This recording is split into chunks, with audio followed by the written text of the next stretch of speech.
Stu, Stu is ready to go, I guess, huh? Always ready. Stu He's is pumped. always ready. Yo, YouTube, and welcome back to another live with myself, the Dollar Box, Adam, aka Cooter, aka I don't know.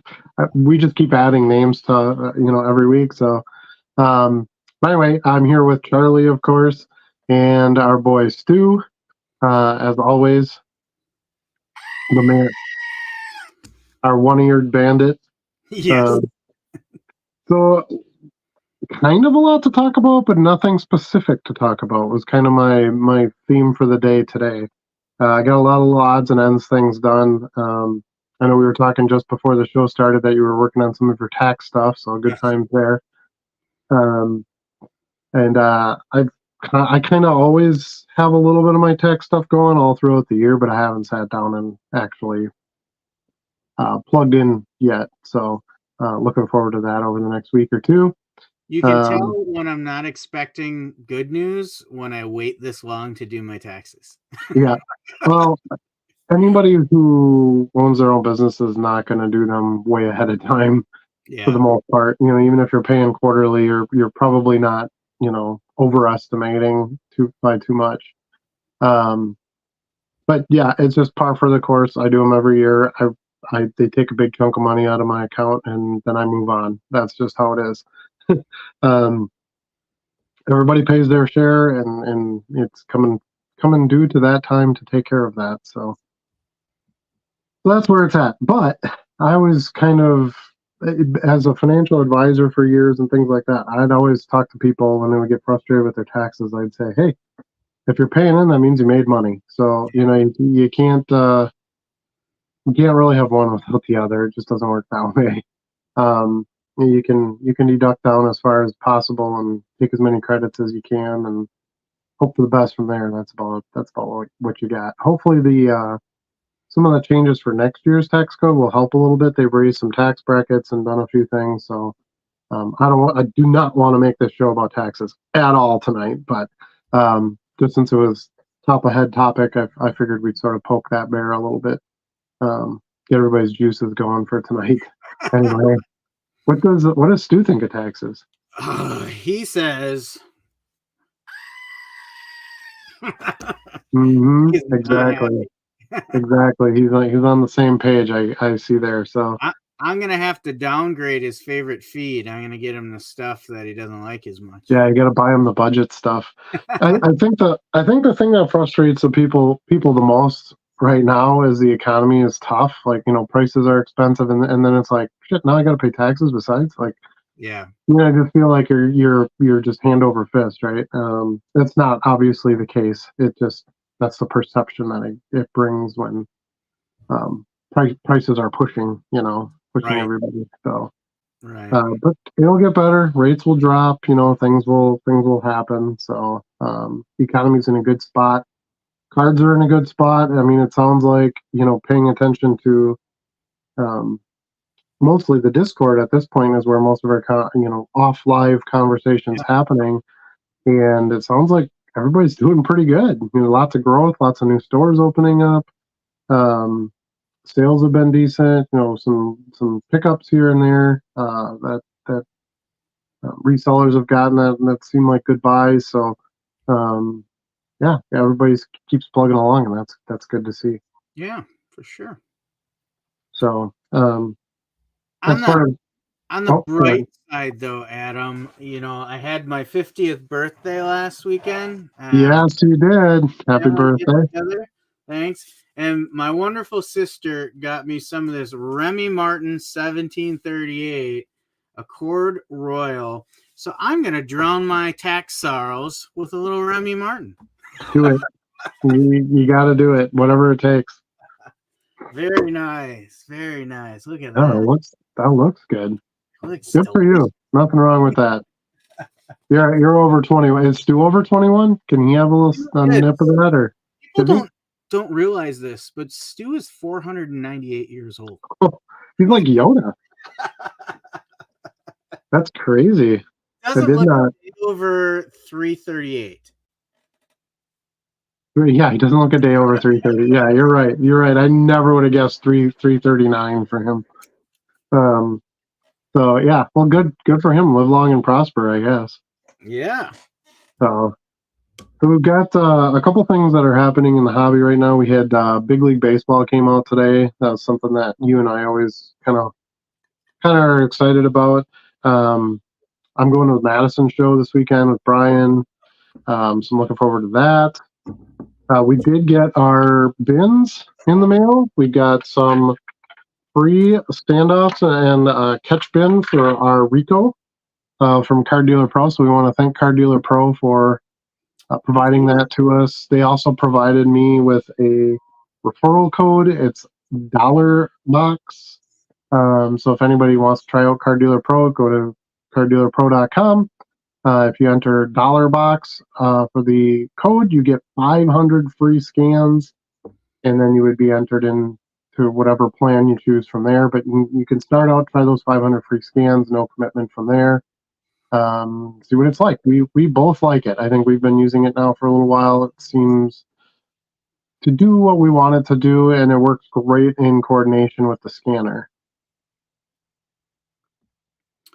Absolutely. Right? Yeah, Okay. I absolutely agree. And it's interesting as I've gotten to use both those tools more and more. Like they're not exclusive to like you don't have to use them both together all the time. Right. There are Right. cases where I use my phone and just Card Dealer Pro. There's cases where I just use the scanner and no Card Dealer Pro. And then there's cases where I use them both together. Like it really finds a lane for you. Yeah, and I think even like number of scans is something that I'm still kind of kicking around in my head. Like how many do I really need, and do I want at a time? I know you can do some a la carte, but I'd rather pick the right plan and get those few free scans. Right. If I can, get a little bit of a discount off the cost. So it feels like it's something that could adjust more as time comes. We'll see. Yeah. We'll see. I'm hoping Card Dealer Pro will add some more things like non-sport cards and stuff like that. I've got my piles of non-sport I'm working on right now, and I can scan them, but I can't list them. So that makes it not quite as 100% viable as it could be. It's interesting because I got an email from them this week, really talking about how they now have more MMA in their database. So it's a wild Wednesday for me at JC3. This is when I list kind of those not big categories, no baseball, football. Well, I did baseball today because of Big League, but I usually do my non-sport and some of the other sports like MMA and things like that. So I did put in a little MMA today just because of that email. And I was a little disappointed. A lot of it didn't find a match yet. So what that means to me is, hey, we're open for business with MMA, but we need your help to build up our database yet. Right. Well, somebody does have to provide the data. That is part of how it works.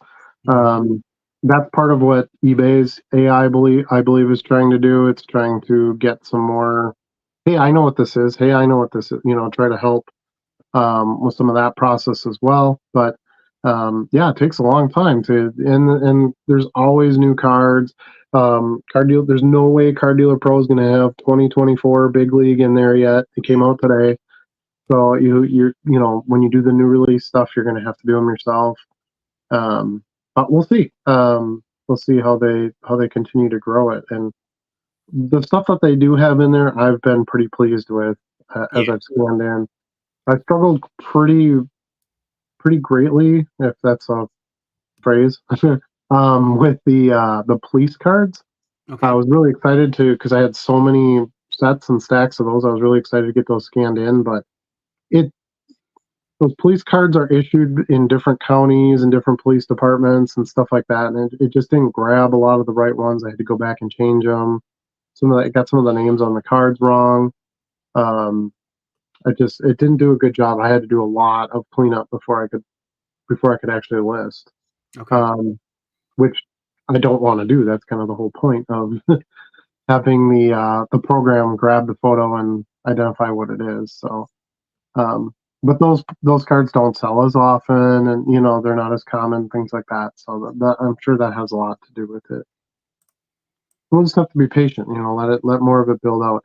If I can at least take a stack of my vintage football and run it through that, and it identifies them all correctly, and I can list them, that's still a huge chunk of cards off my plate that I like to list. I love selling vintage commons, so if for that reason alone I can use that program effectively, I have value. It has value to me. So. Otherwise, other hobby news, SGC got bought out by PSA. So that's kind of a big one. So PSA now has number one and number two grading companies. SGC is going to stay doing SGC slabs and things. But PSA is the parent, right? For now, we'll see. I'm guessing that they'll try to increase the prices there to get people to move over to PSA. I don't know exactly how that's going to be, but there are a lot of cards out there already graded SGC. So I don't know if everybody's going to want to cross then or what they're going to do. Beckett is all but gone away. So it's PSA's basically got the whole corner for that market now. I feel fortunate because when I started collecting graded, I collected I started right away with PSA graded. So I guess I chose the right company. Because there was a lot of them at the time. There was these ones doing color-coded flips and all this stuff. It was a very competitive market there for a period of time. But yeah, PSA has definitely pulled out the victory in that one. Is Beckett still the favored choice of vintage cards, though? No, I would say SGC is. Think so? Yeah, everybody likes that tuxedo look with the vintage cards. Most vintage cards are white border, so the kind of the black frame looks really nice with it, and they just do a really good job grading them. I think is kind of the consensus. So the right look, the right price, the right grades. It just kind of fits with them. So that might be kind of where PSA takes it. Maybe PSA will be like their modern grading, and then their vintage will go to SGC. I don't know. I have no idea what their intentions are. Yeah, I'd be okay with that. I think that would work okay. But we'll see. I think just a very giant paycheck got waved in front of SGC, and they just couldn't turn it down. Yeah, it's really hard. And I'm obviously at no type of scale as a company like that, but it's really hard to build a company, and then once it's there, there's so much that goes into operation and constantly staying in with other competitors. Some of them are you guys are my competitors. And when somebody comes in and they're like, hey, you can be done with this whole thing for hundreds of millions of dollars, it's a tough one to turn down. Right.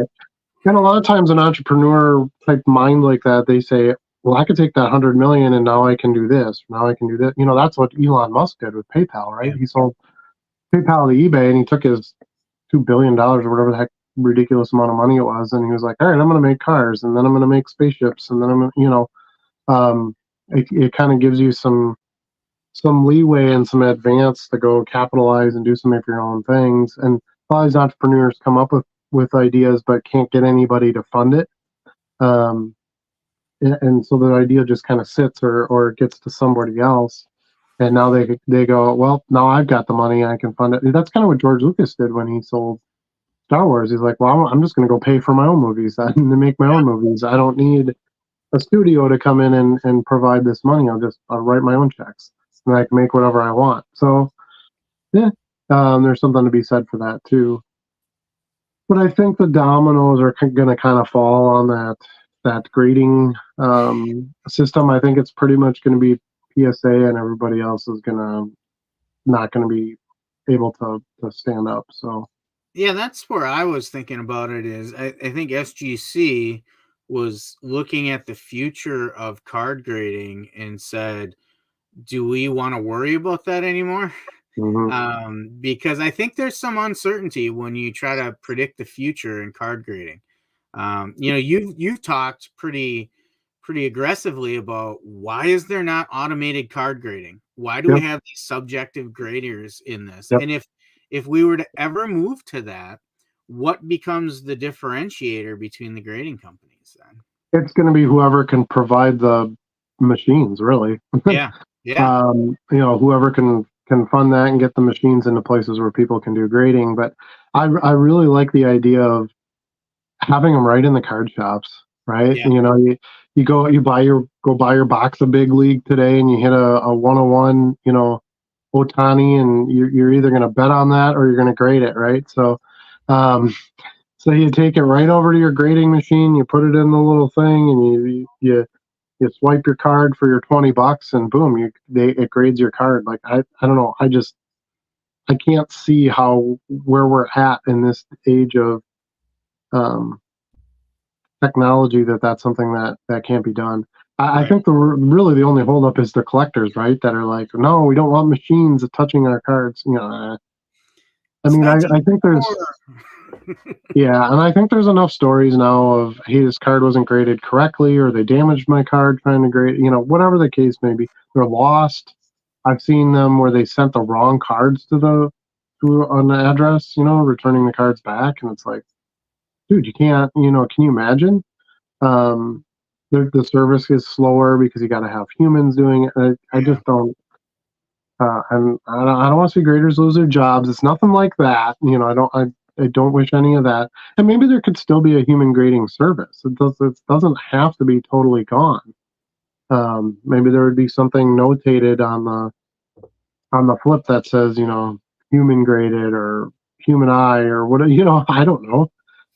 Um, Versus the computer graded. But if something is going to be, if this card needs to be set aside from every other card and have specifics about it of why it's better than another card, I want that consistency. Otherwise, what's the point? I can look at the cards myself. So, but anyway, that's kind of a sidebar. We don't need to go back into that too much. But I think that's where we're gonna see more of it in the future. But I don't see why a card shop can't have a machine in there, and um, you could monitor it remotely. So PSA is like, well, no, we don't want to give this control up to anybody else. Whatever, they could monitor those submissions, as they're being put into the machine and make them tamper proof and all that. But it would save you on shipping. It would save you on insurance. They could still get their $20, yet everything would happen instantly. They wouldn't, other than the cost of getting the machines together, it wouldn't be too much over the top from that. And maybe that's something that, Fanatics will start to push. They might start to be like, well, hey, we want these stores to be, higher end, and we want these bigger products and these break rooms and all this stuff. Put a grading machine in there, And there's so many shops that are like, well, we'll take grading submissions and send them in for you, and then they don't follow through, and then cards get lost or stolen, and like, I don't know. I just feel like there's a lot of ways to eliminate those types of things. That makes sense. And I don't know that you would really question the grade if it goes into a machine and it specifically measures everything and Yeah. it's out a 9. It's pretty hard to argue with that, Like I said, unless the machine was tampered with or it was, out of service or, whatever, um, you don't have to worry about. I mean, I've seen people submit cards and they have like 3 copies of a card, and they'll put the worst copy in the front and the best copy in the back to make sure that they get the 10 out of the best copy. Like, dude, that none of that should matter. Like, it should be the card gets sent in, and this is a legit grade. And now people are saying, when people go to buy bigger cards, they're like, well, I don't care if it's a PSA 10, I want to see it, because there's differences in PSA 10s. Well, True. You buy the card, not the grade. And, there's all these sayings that have been out there for a while. And it's like, well, then the grading doesn't really hold a lot of water, in my opinion. So, other than the protection and the slab and, authenticating it, I think that humans can do that just fine. But as far as like consistently, numbering the grade. I don't know. I don't think it's there. Yeah, there's definitely a lot of opportunity in that industry. To me, it's amazing it hasn't progressed farther than it is so far. Well, there's even people who are against grading, period, and they're like, no, it's just raw. Nobody needs to handle. Now there's this thing that came out this week about all these card cleaning companies. Yeah. I don't know if you've heard about that, but okay, well, you can clean and none of it shows up. So when it gets to the grader, it'll be graded and they won't see that there was chemicals on it and this and that. And it's like, oh, geez, versus, again, a machine could detect that, I'm sure, easier than a human eye. So I don't know. We'll see where that stuff goes. I never really screwed too much with grading. I like my PC to be graded just because I collect a player who was in the junk wax era, so I like the fact that I can separate it out and add some rarities to some of my cards. I like how it protects them. I like the consistency and the size and being able to read, the dates and the brands and all that stuff. I like that part of it. But as far as like buying a bunch of cards to submit, and I've never really played that game. I don't like it. It's not for me. So anyway, but I think those that are looking to do grading to make money, I think the AI would benefit that person because you should be able to start getting more consistent grades and not go, okay, well, I looked at this 1,000 times. Why did it come back a 6? Well, because that guy said it was a 6. Versus if you're doing enough of these and you're seeing what the machine is saying, you should be able to come out pretty evenly with grades, I would think. So it could potentially get PSA a lot more graded cards if they have a more consistent machine way to grade. Right. All right. So that's kind of the big hobby stories at this point in time. Obviously, we're creeping closer to Fanatics and their products being started. They'll start announcing their types of products that they're going to be putting out. So that'll be kind of exciting. I think we'll probably not get any of that until after summer, after the national and things like that. They might do something at the national too. I don't know. We'll see. That would be logical. That would be logical. They've always kind of been background noise at the national the past few years, but I think it was a good time for them to observe because they couldn't really make products anyway. So they were kind of like, well, let's just see what's going on and talk to some, collectors and talk to some other people in the industry and just sort of feel out what's happening. And then we can start to make our team and make some plans. But I would suspect that to some degree they're going to have to say something at the national. Yeah. Being it's getting so close to their, their time, right, to really be out there. Yeah, I would anticipate they're going to have a much greater presence.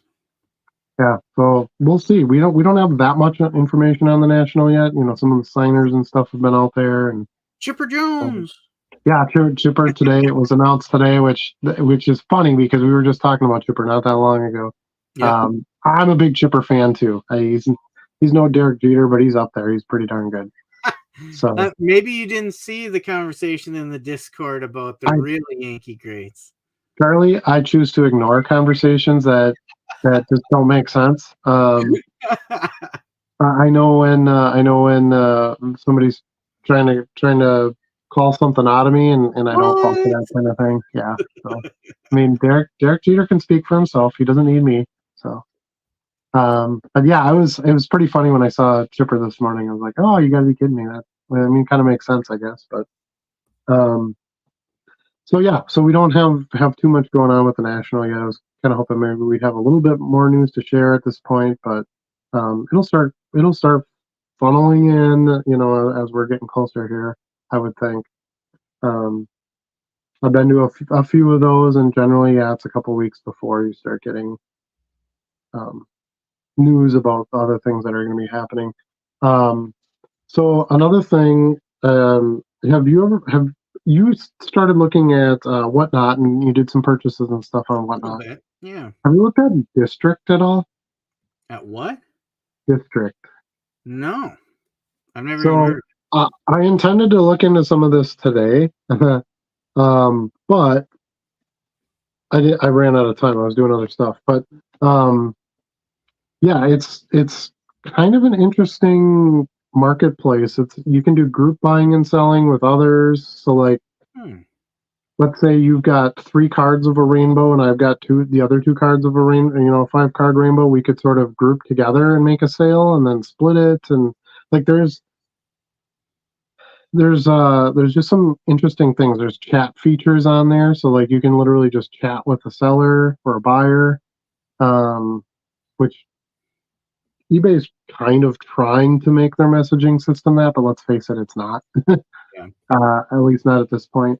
Um, but yeah, they're newer. Their fees are really low, of course, because they're just trying to get some traffic. And so no, I might try to look into that a little bit more tomorrow. Um, but I find the concept a little interesting that way. Sure. If you could do some group selling, I don't know, that intrigued me. That popped my mind a little bit. Um, I think that could be useful for cards. So they might get a little bit of a card market going. We'll see. eBay still king. I don't see that going away anytime soon. The marketplace is just too huge. Yeah, I agree. You know, even with the cost, it just makes a lot of sense. So, but how's sales going? How's eBay for you? It's going good. You know, I feel like my average daily sales amount has creeped up to another step level increase over the last few weeks. You still get a day here and there that, you know, I'm pushing until the 11th hour to all of a sudden get there. It's interesting. Like today, I was listing a lot of the 2024 Big League, and it was fairly quiet throughout the day. But then about 4 o'clock hit, and ping, ping, ping, a couple orders start coming through as Sure. people get done with their workday and start shopping around, I guess.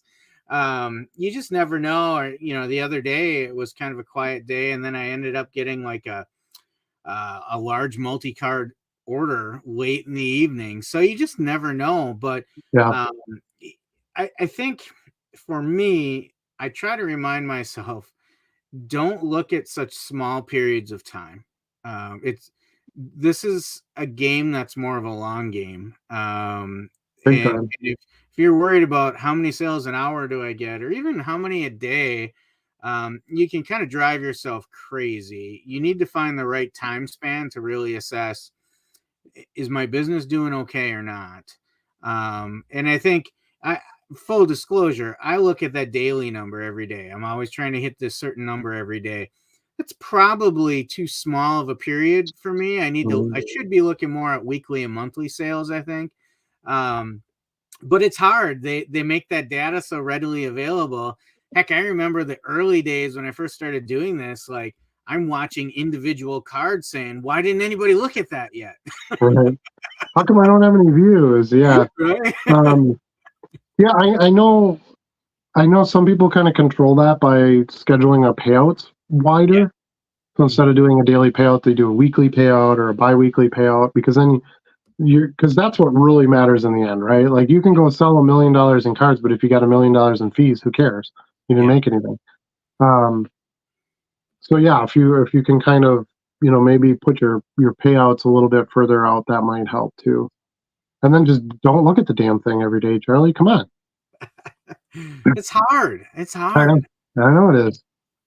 I know it is. I actually don't do that nearly as much as I used to, just because I have enough to do during the day that I don't really need to look at it as much, or I don't look at it as much. Um, but yeah, it's tempting with it just sitting right there.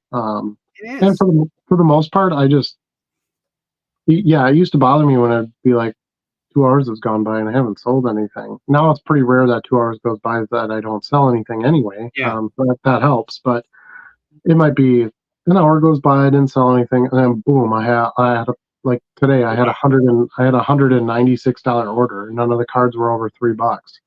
So like boom, that fills a couple hours worth of what you would get for orders. So yeah, you kind of have to take it as it comes to some degree. You know what that makes me think of, though, when we're talking about, it's so hard not to look at the numbers in real time. It reminds me of the old days of cable when, like Cinemax, if you didn't have Cinemax, you would get like that fuzzy screen where you could kind of make out a picture. And you were a kid, right? You were like, well, don't watch it. You can't see it. But you're like, I'm going to look at it. And I'll bet you I can make it out. Yeah. Cinemax, right? Good old Red Shoe Diaries. Yeah. Don't look at it. It's easier said than done. Right, for sure. Yeah, well, and in this case, you don't even have to decipher it. It's literally the info right there. So, it's there. Which that's one of the things I love about eBay. They don't keep you in the dark. Maybe with some of their algorithms and things, but they have to do that to some degree, proprietary info and such. But anything that's real and true numbers, it's there. Yeah.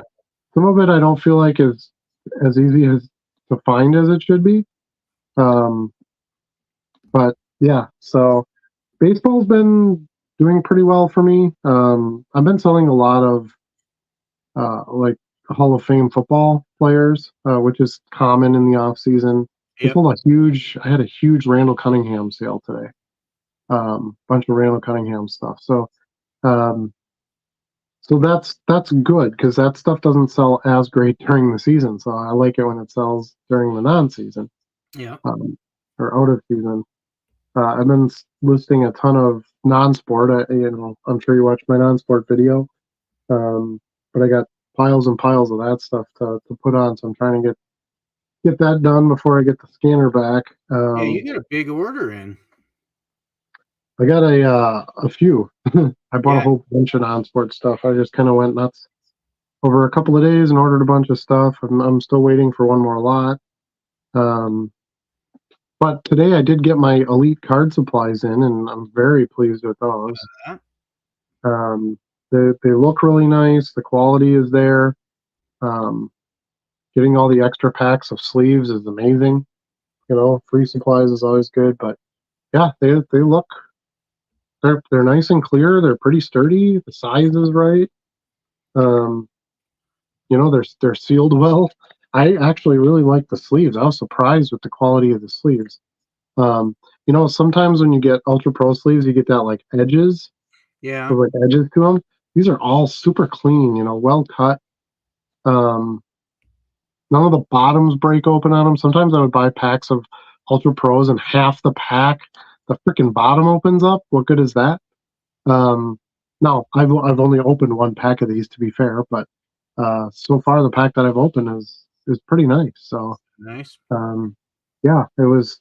So thanks to the viewer who gave us that tip. I don't remember who it was off the top of my head, but great tip. I went on there and ordered 2 cases right away, and they shipped FedEx next day. They came within 2 days and it was perfect. Packed really well, and yeah, very pleased. So because that's what I find I'm going through more of now, and you'll notice this too, Charlie, as you're doing more multi-card sales. I don't go through these as fast as I go through these. Yeah. Because you get a 10-card order, I'm only going, using 1 or 2 of these, but I'm using 10 of these, if you're sleeving everything. So yeah, that's a good point too. Like, depending on the order, sometimes I sleeve everything, sometimes I don't. If there's anything vintage, I 100% sleeve all of that. Mm-hmm. If it's ultra modern stuff and the cards are pretty sturdy, I may put 2 in a sleeve and combine a few that way. It also helps with the thickness sometimes. But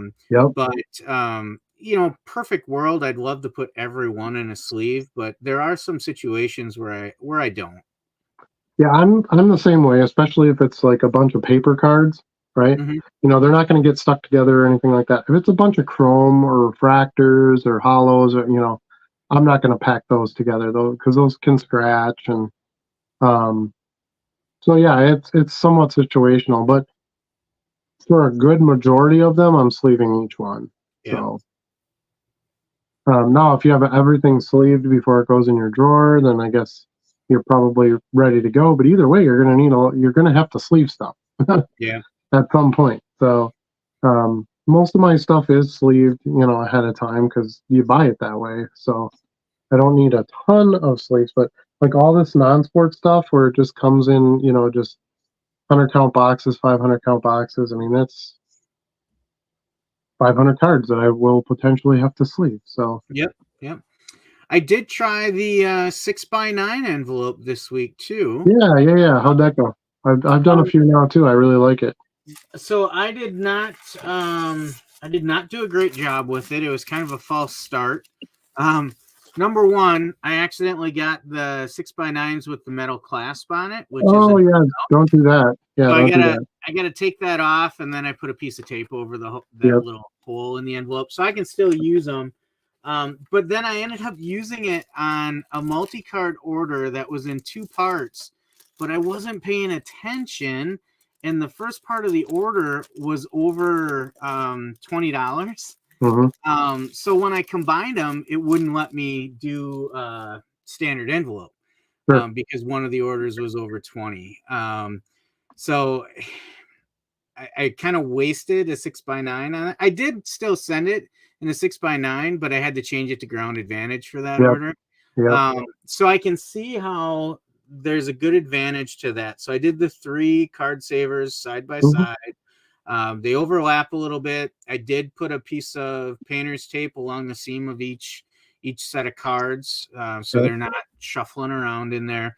But it fits perfect, and it does provide that flexibility. So I think that's a good hack on that.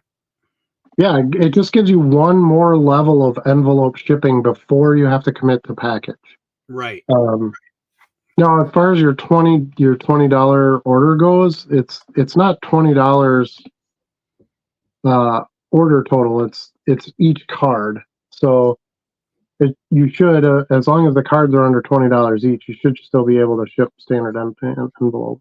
Yeah, something was screwy with that one. I messed with it for a good 15 minutes. When I combined it, it just would not go. So then ultimately I just flipped it over to ground advantage and it went through just fine. It kept giving me an error message. Interesting. Yeah. I wonder if you had one of the cards listed as shipping with ground advantage, so then you got stuck. You know what? I'll have to go back and look at that order. I wouldn't think so. I thought they were all lower end cards.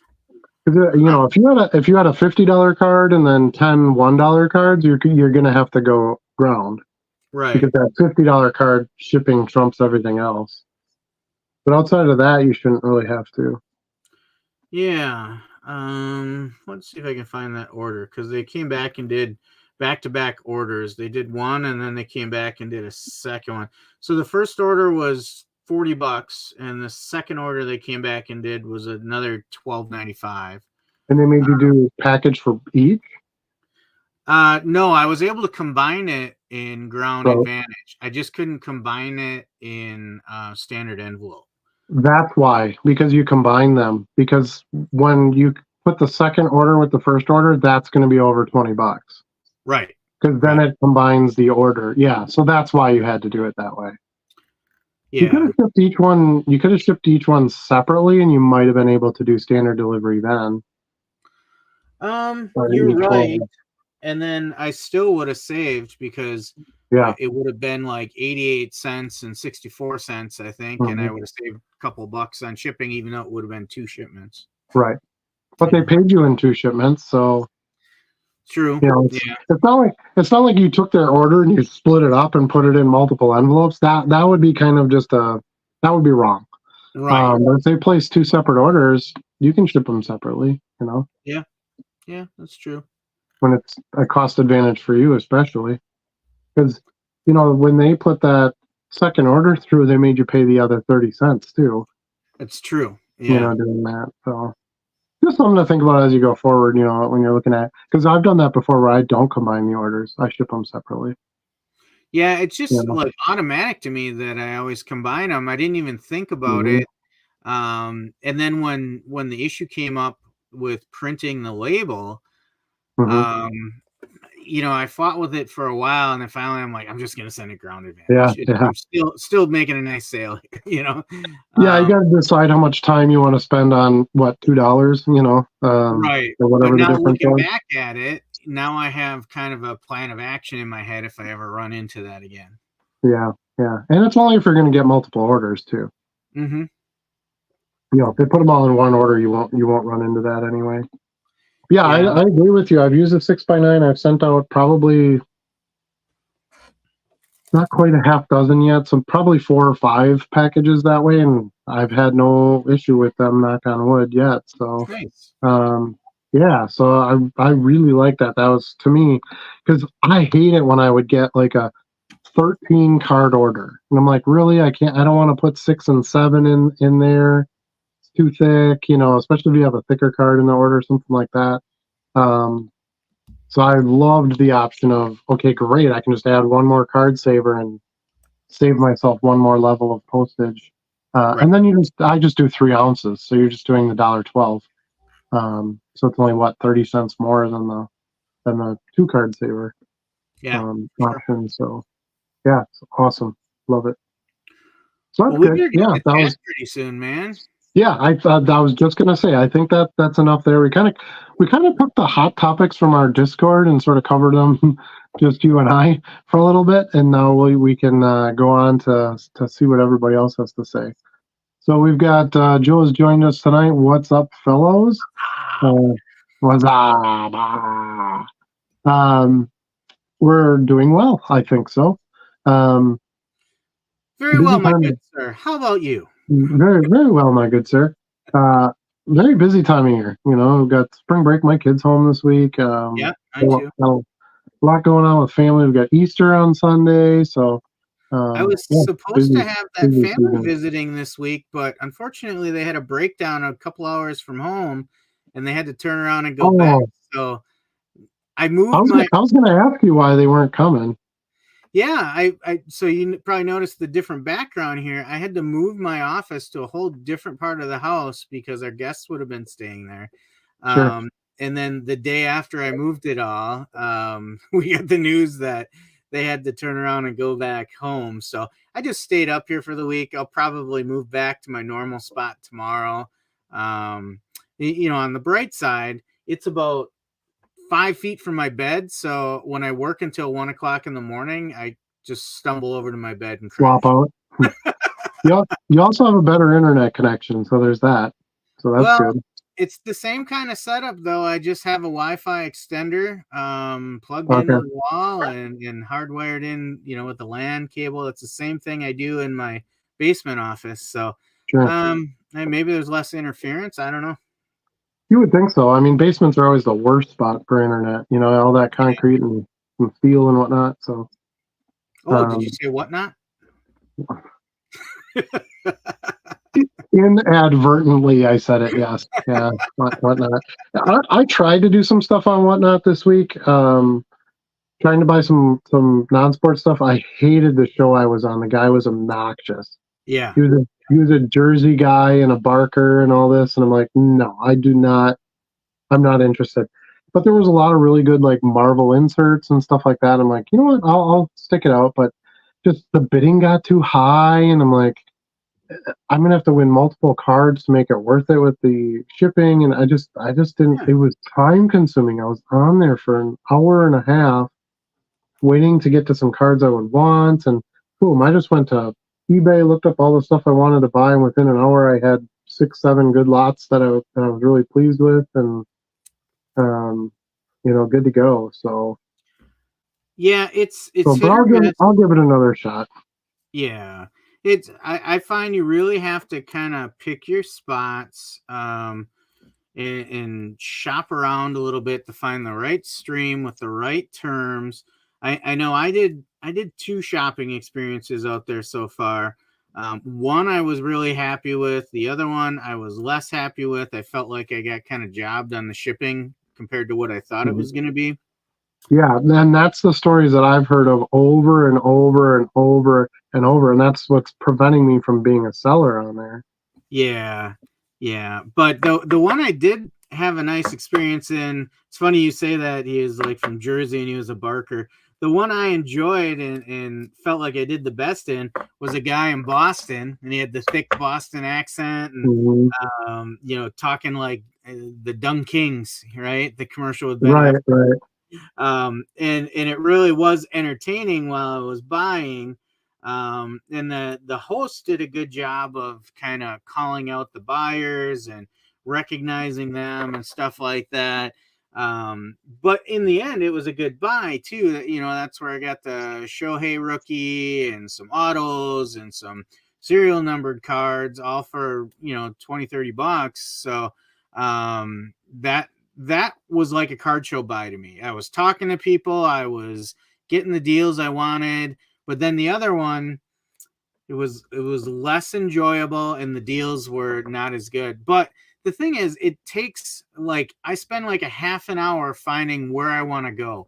And I jump into one and I don't buy right away. I wait and see how it's going for a while. Yep, yep. And then I'm like, okay, looks like there's an opportunity here. Guys aren't bidding things up crazy. This dealer likes to throw in multi-card sales once in a while. That's where I can make my money, when a guy throws 3 cards out there for $1 to see what's going on, you know? So it's definitely hit or miss. I'm not out there every day. In fact, I've only done it twice now. I think I will do it again, but it's definitely not going to be my bread and butter for pickups. No. I was, and the thing is, you have to kind of listen. So I'm in the, you know, it's kind of nighttime. My daughter's only 9, so she goes to bed at a decent hour still. And it's like, we were all sitting in there and they were trying to watch something on YouTube, and I had this annoying Barker Jersey guy in the background on, and I don't know, I hated it, you know. They're called earbuds.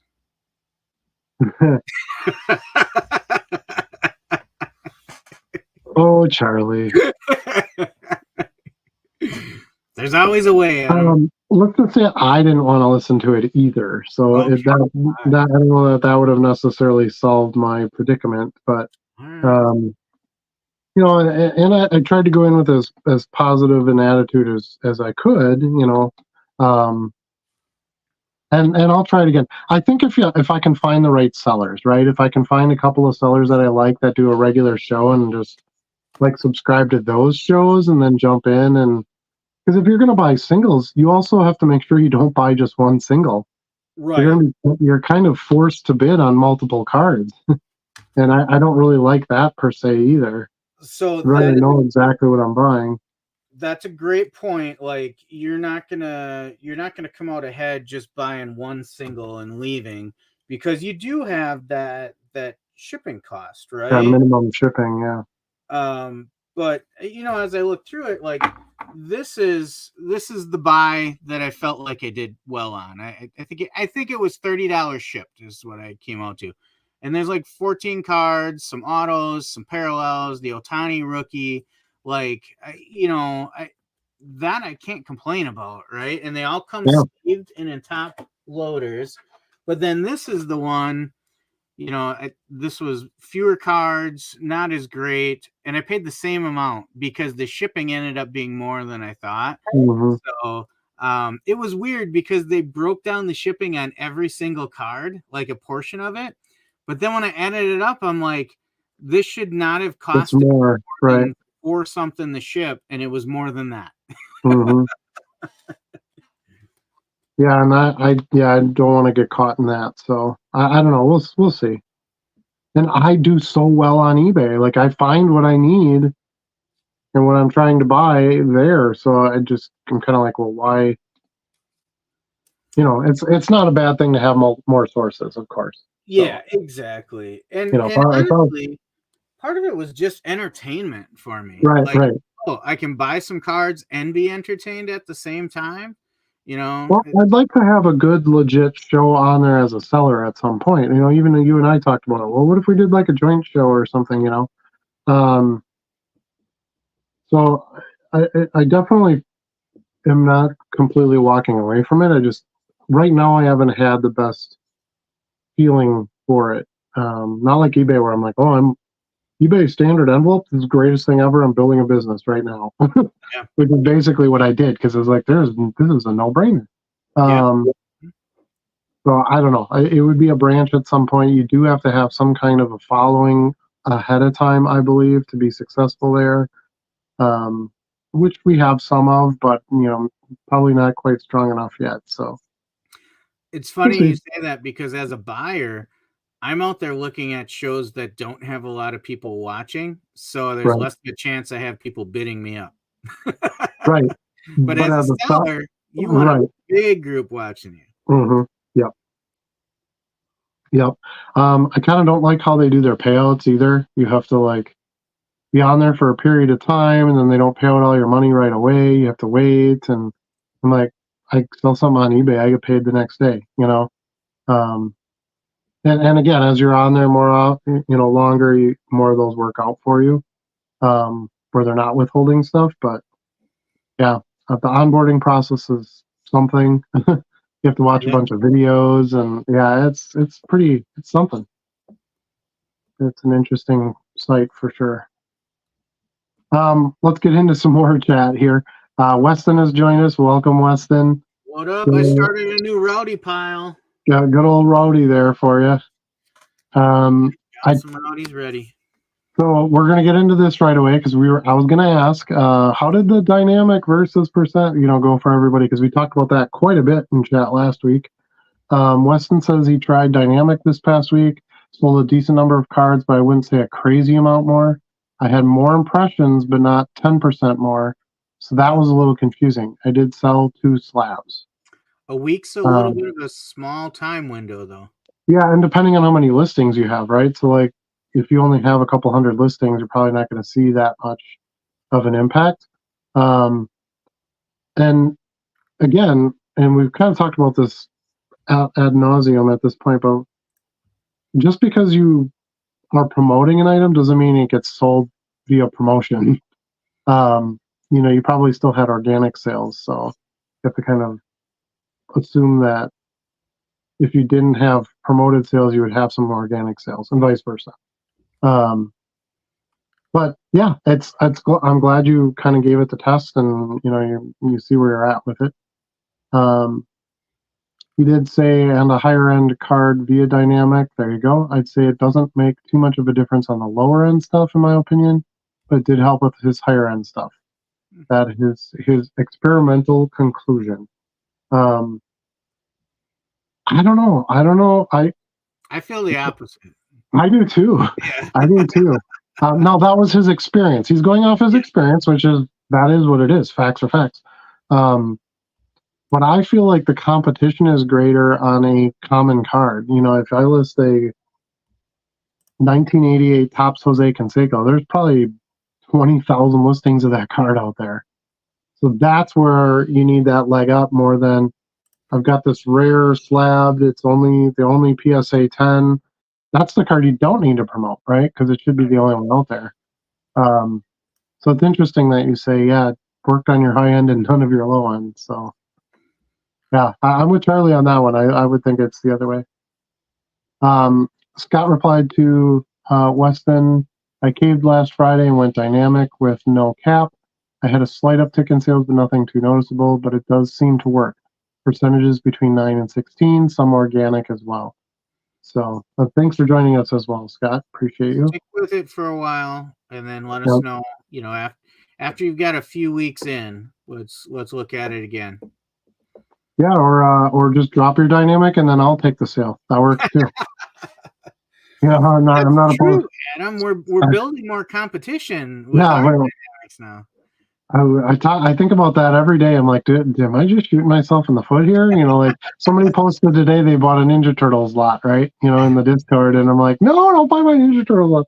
No, I did my Ninja Turtles buying for the current time, but yeah, I don't want you to buy exactly what I'm buying. My goal is to show you like the things you can buy, and then you find your play on that. But yeah, I guess it's inevitable. Some of it's going to be precise to what I've actually done or said. But yeah, it's kind of funny. Let's see. You're saying to put up Erwin R. Shyster WWE cards then. Yes. Yeah, always, always. Welcome, Lumpy Joe. Thanks for joining us. Yes, I did sell a few more higher end, not crazy popular guys either, so that helped. Interesting. You guys are seeing more on the higher end.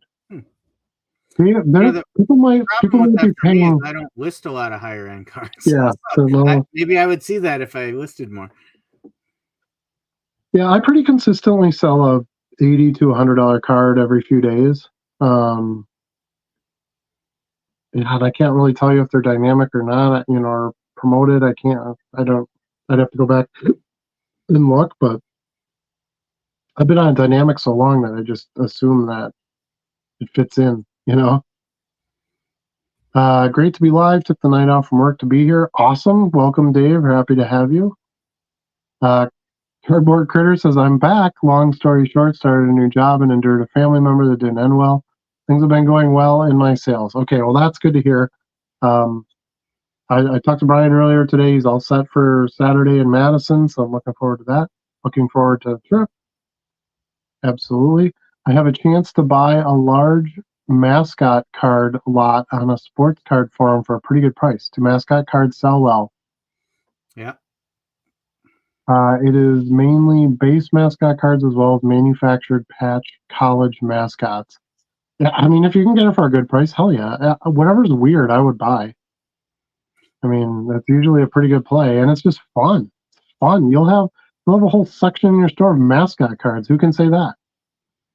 I think that's dope as hell. I would do that. Speaking of mascots, as I was listing in my 2024 Big League today, they have a great selection of mascots always. Mm-hmm. And Yeah. I got Clark, the Chicago Cubs mascot, and I thought to myself, this is almost the dumbest mascot name I've ever seen. Clark? Seriously, the best they could do is Clark. Hey, we're by Clark Street. Let's call him Clark. Well, it's no Bernie. Bernie's iconic. He's That's one of a the stupid name. selling mascots ever. Stupid name. Next to the Philly Fanatic. But I Stupid can do name. the one better. Do you know what the Baltimore Orioles mascot's name is? No. Mascot. Ooh, I like that.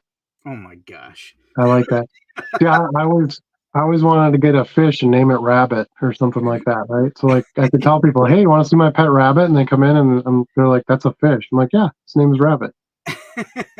Genius. It's totally genius.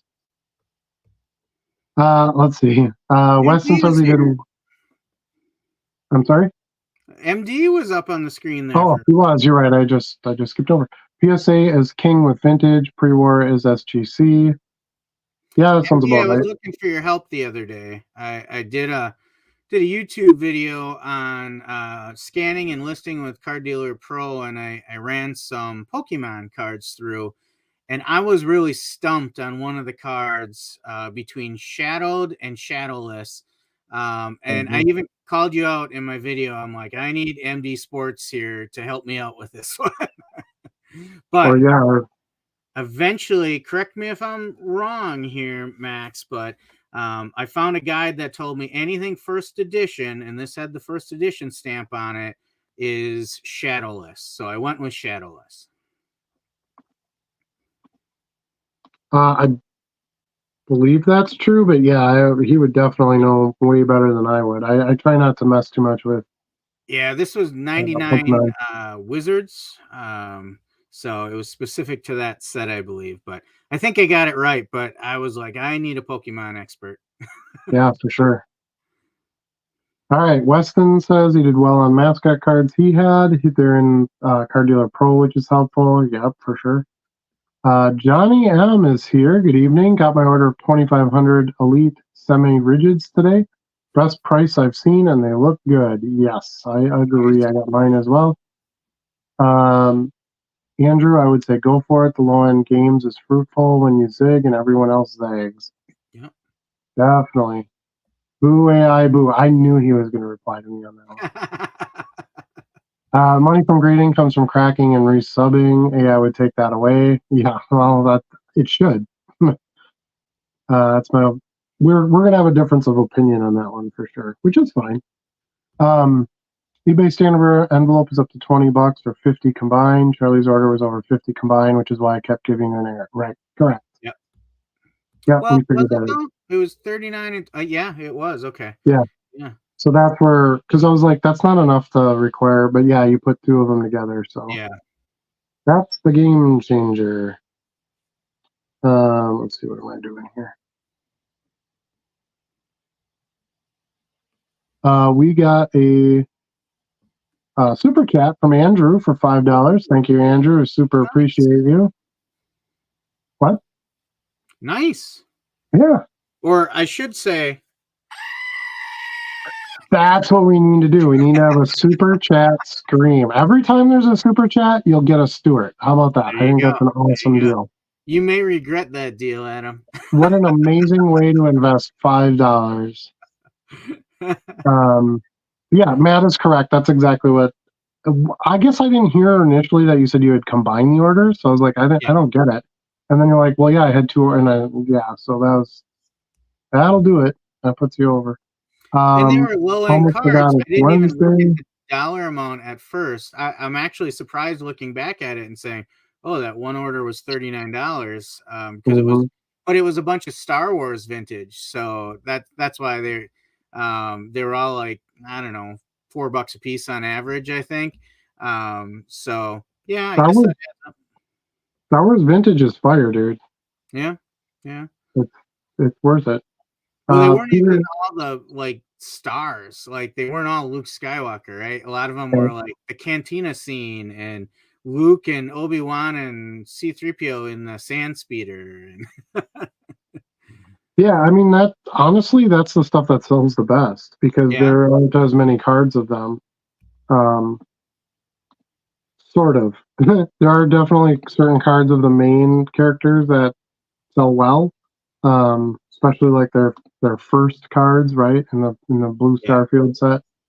So, but yeah, Star Wars is always a good option. Always a good option.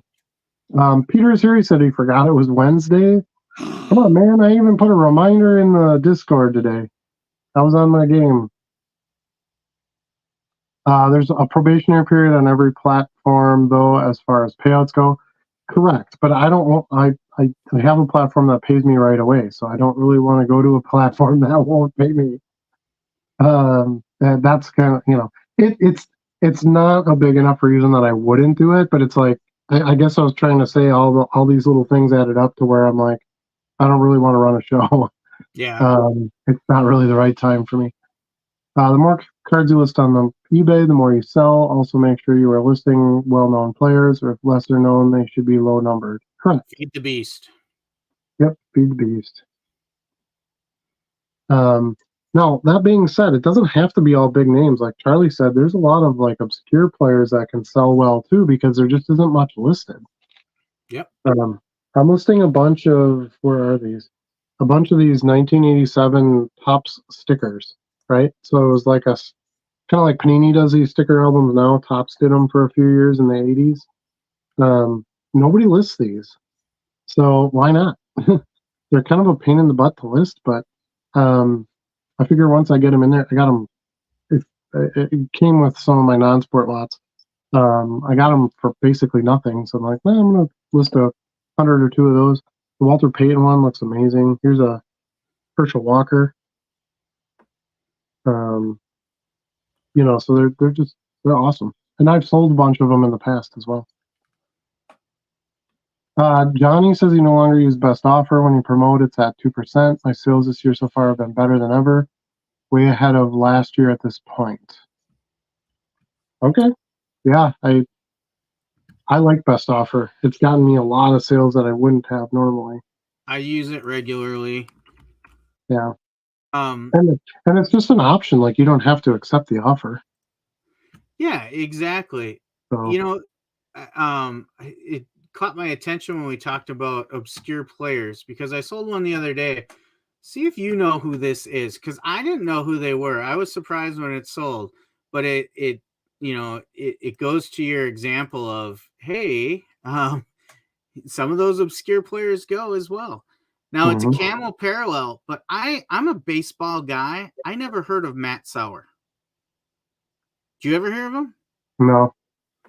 Sold out of nowhere. You just never know. Everybody's got a mother. Everybody's got a, a Mhm. family member that wants to, own a little piece of that history. Like it, there. I always say there's a buyer for everything. Some Well, just take you're probably the only seller who listed that card. exactly, So if somebody wanted it, they almost don't have a choice. They have to buy yours. So exactly. yeah, it's you got if you have a premium store, which I know some of you don't have yet, and some of you don't even have a store yet, which is fine too. But when you get to the premium store level and you have 60,000 listings at your fingertips, use some of them. But branch out, spread your wings a little bit. I said that a lot in this non-sport video that I just made. I mean, I bought Attack of the Dinosaur sticker cards and things like that. I think it's smart to play outside the normal borders a little bit, because Charlie's right. There's a ton of different customer bases out there, and you don't want to just try to focus on one. Keith All is here. He says, "What's up, fellas? What's up, Keith?" There's our super chat from Andrew. Thank you so much. I appreciate you. Peter says he gets frustrated with offers sometimes as well, but if there's no opportunity for negotiation, then I would have to assume that sales would suffer. I would think so too. I'm kind of surprised you would have better sales by dropping to 2% and not negotiating on sales. My guess is if your sales are better than last year, it's probably because you added more inventory, you had better cards, higher dollar cards, something to that effect, not necessarily due to the dropping your percentage or dropping best offer. It is, I will say, it is annoying. I guess my perspective is that when I first started doing this, I got really worked up over lowball offers, and yeah, they were annoying. Um, After a while, I just kind of got used to them, and I was like, hey, they're part of the business. I'm going to counter with what I'm going to take, and that's it. And if they counter back again with the lowball offer, I'm going to counter back again with the same offer I just gave. Yep, I've done that. Or Mhm. at some point where I'm just gonna decline it if I'm done. Yep, same. But why would I miss out on the opportunity for a sale? What's a lowball offer on that item today? Let's take Matt Sauer for example. Let's say I listed that a year ago and I got a bunch of lowball offers right away. Now it's sold this week. That might have been the same amount that I was getting offers for last year. Mhm. But after a year, I said, it's time to let it go. Move on to something else. The other thing with offers, and I'm going to say this just like I do for promotions, just because you have best offer on there doesn't mean people are going to make you offers. I sell a ton of full price cards. So, it's not like you go, well, if as soon as I add best offer, no one's going to pay for my cards. They're only going to do out, and that's not true at all. I also think it allows you to get started with a customer. Okay. So like maybe that first purchase, they're like, well, I don't know this guy, so I want a little bit better deal if I'm going to buy something from him. Well, great. He got back to me right away. He negotiated with me. We found a common ground. Maybe you had a little conversation and messaging, over it. Boom. He bought that card. You delivered it right away. That buyer is going to come back and do some more deals with you. So you always want an opportunity to get it. It's hard to get customers, really hard. It's competitive. It's no customers have to be loyal. Most aren't. Um, so you have to find something that's going to attract that customer to you. And I also I'm a best offer guy as a buyer. So whenever I'm selling, and this is just a sales thing that I learned over years and years and years of being a salesman. I always go, what do I want if I'm the customer? And then I try to replicate that as the seller because I figure if I want this, others do too. And then if you're selling to your own personality, that can make it more frustrating because most people hate those parts of themselves. But you can at least then see that buyer's perspective, right? So if you list the card at $4.99 and you accept best offers, and they send you an offer of $4, you go, yep, that's what I would have done too. That's kind of how I look at those. Yeah. But if it comes in and they say, oh, and they offer $1, I'm like, well, they're just testing and they want to see how low they can get me under the ask price. So I counter back at $4, which is where I would sell it at. Okay, now they accept it at $4. They got $1 off. Great. If they come back, like Charlie said, and they offer counter again with $1, nope, now we're done because you don't actually want to buy this card. You just want it for free, essentially. Yeah. I had a buyer the other day post feedback, positive feedback, mind you, that said he offered me a pretty low offer, and I countered with a little bit of a discount. And he posted feedback that said, "Great transaction. Seller came down when he really didn't have to." So, to your point, just testing the waters, right? Is this Yep. a seller that can move? I've also started working a little bit more with auto accept and auto decline rules as well. So that's an option for you as well if you want to try and use those. Yeah, and we talked about this even with like sending automatic offer discounts and stuff like that too. And I've told you this before. I don't do it that way. It does make it a little more cumbersome because you have to go send out the offers and this and that. But to me, that allows me to stay involved in the market outside of sales. I can see what people are after and what kind of things they're offering, and then maybe I can go, well, geez, I could sell these cheaper, or hey, this is hot right now. I should go look at this. Especially as a guy who doesn't watch sports, it's a little harder sometimes for me to be totally on to what's going on. So yeah, you have to find what's going to work for you, for sure.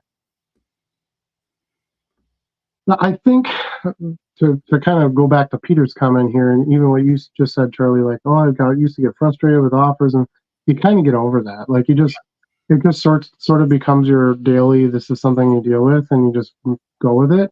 Kind of like things in your regular job where you're like, meh, well, this doesn't make a lot of sense, or I hate doing it, but I just do it. This is part of what I have to do every day.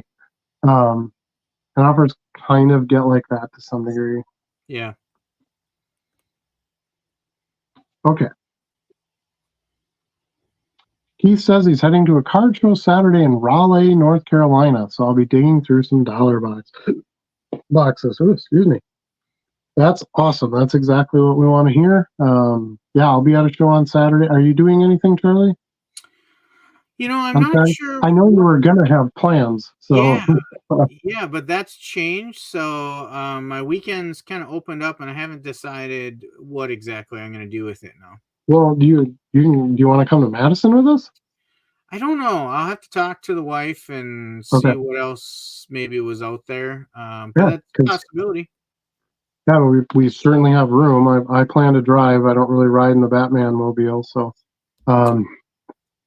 I haven't been to the Madison show, so that's kind of on my bucket list. I need to get down there. Yeah. It's a good one, and and Bo is there, so you could meet him live, and Matt will be set up there. So anyway, invite's open if you wanna jump in. I'll let you know. So let's see, where are we? Scott says just sold another graded card, third one of the night, $30. Awesome. I feel like I've actually just responded to some offers just a little bit ago even. I feel like I've been selling more graded cards lately. So I don't know if that market's starting to kind of heat up a little bit, or maybe the PSA getting an even bigger market share has led to more confidence where people are like, well, I'm going to buy all this PSA graded stuff because I know it's safe. I don't know. But yeah, it's interesting because it wasn't just you tonight, Scott. Somebody else in here said too that they were getting more graded sales. So let's see. Johnny M says mine have improved. Sales have more than doubled for me over last year. Can't explain it, but we'll keep running with it. Yeah, that doesn't make any sense. You're clearly doing something different. And I wouldn't say reaching out less to the customer base is what's doing it. It would be something else. Maybe the cards you're offering or something. I don't know. So All right, MD's got an answer for you here, Charlie. He says the Oh mod boy. camp is not shadowless. See, that's weird because it said all first edition in English are shadowless. And I guess the whole story is after the first edition, they decided the cards would look better with the shadows. So when they reprinted further editions, they added these shadows in. But so yeah, MD says, other than that one card, all first edition. So how does that work? How does just one card be different? All right, so I'll have to adjust that. Thanks, MD. So interesting enough, you've met my sons, and they told me that is not a shadowless card. And I said, but it says right here, all first edition in English are shadowless. And they said, all right, but I don't think it's shadowless. So I'll have to own up and tell them you were the deciding vote on this and agreed with them. Yeah, your kids always know everything. Just go with that. They definitely know more about Pokemon than me. Mm-hmm.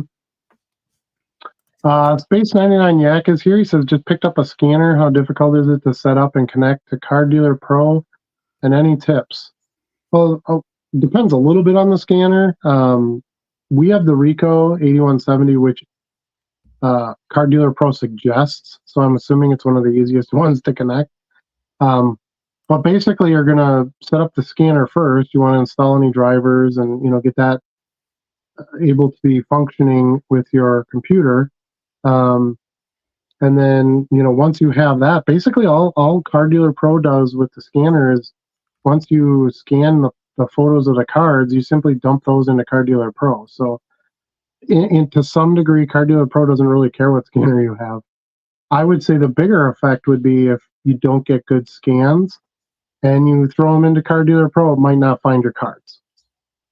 So I would think that would probably be the one thing that could be an added challenge with different scanners. But yeah, otherwise just scan them into I created a separate folder on my computer that I just named card scans. All my pictures go in there. I just basically copy that folder and throw it into Card Dealer Pro when I'm doing a batch. Now Charlie does his a little different than me. He'll scan his stuff in and then use Card Dealer Pro later. I scan, add to Card Dealer Pro, list, and then I'm done. Then that batch goes away and I do the next one. So, depending kind of on how you want to use it, but I would say it really wasn't very hard to set up. Would you, Charlie? No. You had a little problem installing the driver. We had to use a disk to install the driver, but outside of that. Yeah. You can download all the drivers online, but it wasn't super clear as to which driver you needed and which software packages you needed. Mm-hmm. It was much easier when we used the disk to set everything up. As far as the assembly of things, it was pretty straightforward. There are a couple of things I remember with the risers and the catch bin. There's a little bump piece that goes in the front that when I first got it, I was like, now how does this go in there? Mm-hmm. But figured it out without much, hard thought. Now I have it's a little unnatural too because you have to stick it in the scanner. So you're like I'm gonna break this. This is wrong. Yeah, you shouldn't be putting a piece of plastic into the scanner.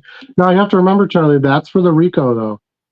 That's true. Yeah. So this person, I don't know if that's the scanner you have. You didn't indicate which scanner here, but if you have a different scanner, then those added 3D printed parts that Charlie and I use with the scanner that work great with Card Dealer Pro wouldn't apply to you. Well, you could still use the bin. You could maybe use the stands if you could adjust them a bit for, make them work with the scanner you have. I don't know, but possibly. And same with the Autoloader 1000. That was a little interesting to unpack and put together. Wasn't super clear, but if I'm not great at taking the time to look at instructions either. I like to just put it together. Same these. But if we're talking just the scanner, I would say it's fairly plug and play. The biggest challenge is just getting the setup in place with the software. And it was 10 times easier with the installation disk than trying to download it. Yeah, and you didn't have Card Dealer Pro, when you got to my house. So I was fortunate you were able to help me True. set up the scanner and the parameters and all that. But I was the first one to jump on Card Dealer Pro, and we were on there and listing cards within a few minutes. It really wasn't that hard to Yeah. get a handle on it. Card Dealer Pro is pretty easy to use. So hopefully Yeah. you have a. They also have a great team at Card Dealer Pro. Charlie and I have been talking to Alex there, who's been very kind to us, and I got some compliments from him on this YouTube channel, and they were kind enough to give me a referral code.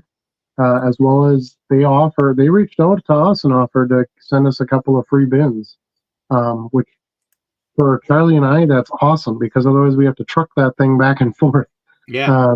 Since we share the scanner. So now we each have our own bin, and all we have to do is move the machine back and forth. So if you have questions with Card Dealer Pro, reach out to them. They've been great as far as I'm concerned. Yeah, and I thought even the advanced settings, like how to set up your connections, how to do your templates, all of that was pretty intuitive. I didn't really have to spend a lot of time looking for references for any of that. It's pretty much click and figure it out, and it's pretty straightforward.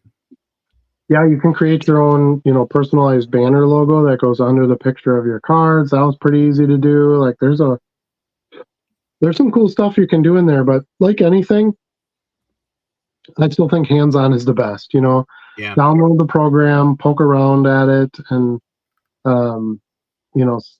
get a feel for it and what you like and don't like and what you want to change, and then you should be good to go. So,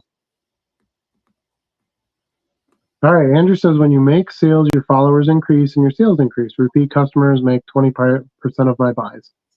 Absolutely, you can make a customer base on eBay, and early on, that was something I talked about. You got to build your brand. Your brand can still have value on eBay, even though eBay is such a vast pool. Create yourself a logo, get some business cards, get some thank you stickers, whatever you can do. Send coupons out to your customers. Make yourself a legit business inside eBay, and you will get those regular customers. My regular customer buys is like 45% or something now. It's getting pretty high. So I would love to see over half of my sales be to current customers. But then again, you only want that number so high too, right? Because otherwise you're not gaining any customers. So I suppose there's a limit to that too. But yeah, keep working at it. It sounds like you're building a customer base, and that's exactly what you want to do. May buyers 40 plus in age are loyal. I think he means my buyers 40 plus in age are loyal. Yeah, many buyers. Okay, could be many. They're loyal when they have a good experience and you have product they want to buy. Yes. May it help that I'm at the top rated seller and ship the next day. Sure, absolutely it does. Definitely. If you get an offer, take it. As the buyer poked his head up and said, I'm interested in the item, just like real estate. Yeah, Peter's right. I mean, it was, when I was doing lending and, any of that stuff, it's super hard to get a customer. If they tell you, hey, I'm looking at this card and I'm willing to throw this to you, try to make a deal with them. I just did some negotiations earlier today on somebody who wanted a bunch of my Ian Book wildcard cards. You know who that is? Ian Book. Isn't he a football player? Yeah, he was a quarterback for the Saints, drafted in 2021, and I was buying a lot of wildcard product at that time. But he's out of the league. He's not. There's no interest in him. He's not going to be playing anymore. So that was great. I'm glad somebody came in. I had them priced too high, but I've never gone back to reprice them because I don't know. I just don't do that. So I was happy somebody came in and threw some offers. Now they seemed like lowball offers, but they really weren't. It was more like what the market is now, right? For those cards. So I was like, great, take. Here's a combined invoice, done. Those cards would have sat if I just kept trying to keep them at regular price. That's the other thing I don't like about not having best offer. You have to go reprice your stuff all the time. Because as soon as you're overpriced, it's going to sit because nobody can make a different play at it.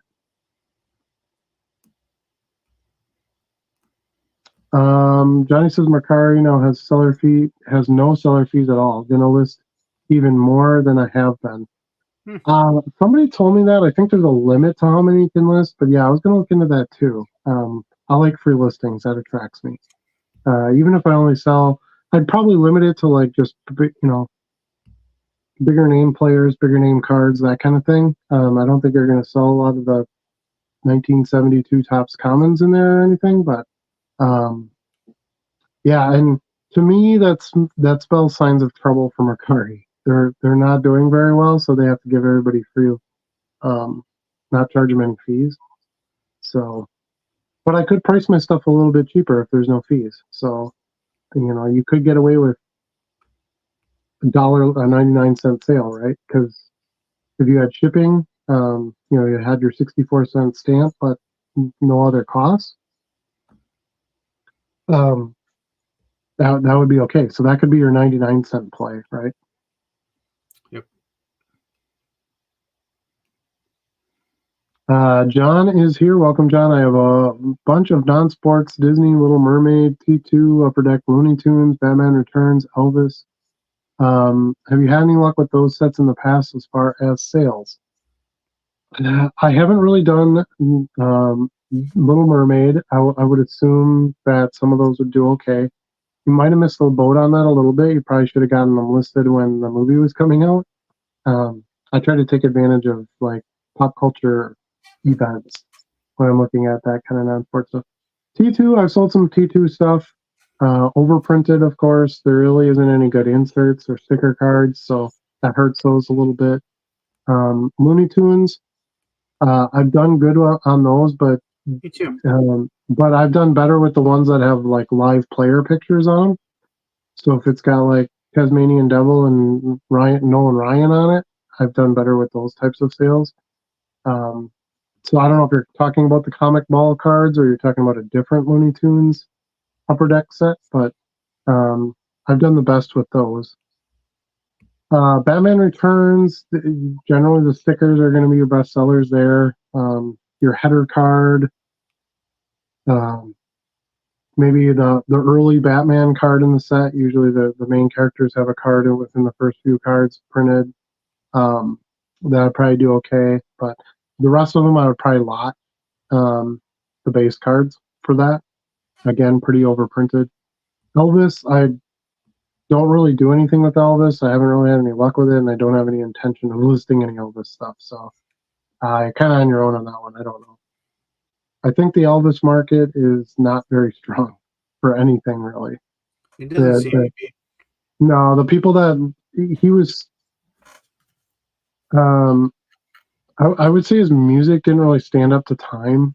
Would probably be the best way I could put it. What? I don't really know anybody who listens to Elvis, other than What? maybe a few people's grandmas. So I just don't think there's as much. Right here listens to Elvis. I don't think there's that much of a like market on the collecting and stuff. Like there was for a while. Like there were all the statues and cookie jars and like that. There was just so much, out there when he was so huge. But I don't really see much of a market for it. I could be totally wrong. You're asking for my experience with it, and I don't have any because I don't believe that I could get what I want out of it. Yeah, I would tend to agree with you. I have a little bit. I've dabbled in it, kind of things that were just thrown in with other lots that I got. Mm-hmm. Haven't really moved them. As we were talking, I just pulled up some sales history. It's never a good sign if eBay doesn't give you the trending option. That usually means there's not a lot of sales, and No activity. Elvis trading cards gives you nothing. So Yeah. I have a couple. I think the only Elvis cards I have in my store right now are a couple of the Pro Set Music ones. Just yeah, because he had a card in the set, so I got the card. I listed the Elvis. No hits. I haven't even gotten an offer on anything. So looks like yeah. with And anything. I don't think there's any good Elvis sets out there. Like there's nothing out there that's like appealing either. Like there's no cool glitter sticker cards or you event worn patch cards. There's really nothing that kind of stands out either, as far as I know. Yeah, and that's kind of what I'm seeing in the sales history is there's a couple isolated cards that went for decent money. Like, you always find one or two cards in a set that maybe are going. But most of them are, a vintage, like large lot of cards is mostly what I Mhm. see in the Elvis market, or complete sets. But as far as single sales, there's not a lot to be desired out there. No, I certainly wouldn't search them out and buy them, I guess, for myself. CY is here. He says, I don't do best offer just because I don't have time, a lot of time to mess with it. Maybe later. You could just set your best offer at a stagnant percentage and let eBay Yeah. take care of it. That's an option too. MD says Machamp first edition was a pack-in with the original starter decks. Probably the most common hollow from the base set you will come across. There you go. All right. I understand eBay is coming out with a bulk card listing tool. Not sure what it is. I cannot comment on that. How many followers do each of you have? I'm over 200 now. Woohoo! I looked at this morning, but I don't remember what it said. Since I'm here, I guess I could go look. I have my buyers set into groups because I use them for coupons. So I have a couple different numbers, but my total followers number is 1,151. For your eBay store? Yeah. Interesting. And then my repeat buyers group, I have 1,538 customers in there. Okay. Looks like I have 73 followers for my store so far. Okay. Yeah, just something that, takes some building. Because those numbers being said, I also have 6,280 one-time buyers. So that's a lot of customers I didn't turn into regulars. So got to keep working on it. And I guess for reference, my 73 followers, we are essentially at our 1 year anniversary for JC3 cards and collectibles. So it took a year to build up those 73. Yeah. Yeah, it takes time. And the thing is, kind of like YouTube growth, right? It's exponential. So that first year it takes you forever to get to 50 subs, 100 subs, and then it's like the next year you get 400 subs, and then the next year you have a couple thousand, So yeah, it starts to sort of, roll and build as it goes, and you just kind of you have to put your time in and wait for it. Macari passed the fees to the buyers. Somebody showed a receipt on Twitter. Oh, okay. I don't know that that's gonna go over well. Joe says he has a couple of Elvis holograms and a set of stamps, but no interest. But you never know. Yeah, and I don't ever hear anybody talking about Elvis anymore. So I just So one of the stay things you away. got to think about is when you picture an Elvis fanatic, what do you picture in your head? What do you picture, Adam? I picture a little lonely old woman. I picture a woman 65 to 75. Yeah, Now, when you picture the average buyer in the trading card market, what do you picture? not a 65 to 75-year-old woman. Yes, that's Exactly. exactly what I'm saying. There just isn't a market for that. Um, yeah, I don't know if even that group is buying trade. I don't even know if they're buying Elvis stuff, like other Elvis stuff. I don't know. I don't follow that market at all. I have no interest in Elvis. So I would say Elvis, yes, is iconic. I don't see Mhm. the mythology of Elvis going away anytime soon. Correct. But the fanatical buyers are not necessarily the buyers that we all service every day, right? Like, Yeah. I think other collectibles are probably more prized from Elvis fans. Yeah, and I would think that a lot of those cards when they were produced, it was when everything was getting a trading Yeah. card. So there's too many of them. There's no great quality to them. And I don't know. Music cards can be tough in a way anyway because does it feature like certain concerts they did or songs they wrote? I don't know. That one's kind of a tough one. Buy Beastie Boys cards. That's your better play. Blue suede shoe relic, please. Yeah, see something cool like that. I could see that getting some attention. Johnny has a comment there. I'm not going to read. Speaking of the Beastie Boys, I was kind of in the zone here listing my big league baseball today, and I had the music cranked up with some old 80s rock, actually. 80s, Nice. early 90s. I had the Bullet Boys playing. I don't know if you Nice. remember them. Their big song was Yeah. Smooth Up In Ya. Yeah. And then that went into Faster Pussycat, and Nice. they had a song called like Babylon or something like that. And I'm listening to this song, and I'm like, this is Beastie Boys' Fight for Your Right to Party with new lyrics over the top. Mm-hmm. Check it out if you're not familiar with it. It's uncanny. Like, that must have been before all the copyright focus with stealing tracks for rappers and stuff like that. And they're like, yeah, I'm just gonna take the whole format of Fight for Your Right to Party, and I'm just gonna put new lyrics over the top. I think that happens more often than we realize. Oh, sure. It was funny. Do you remember Ed Sheeran when he had to go to court like recently over a song? Like he stole a chord or something from him. And it was interesting listening to a lot of the arguments in that case because it was kind of like they were kind of like, well, so much music has been made at this point in history that there's going to be almost at least a transition or a chord or something in every song that's going to have been done before. Yeah. Like you have to have some open use to some of this. If the person isn't, if it doesn't look like they're or sound like they're directly trying to steal a song, like you have to allow for.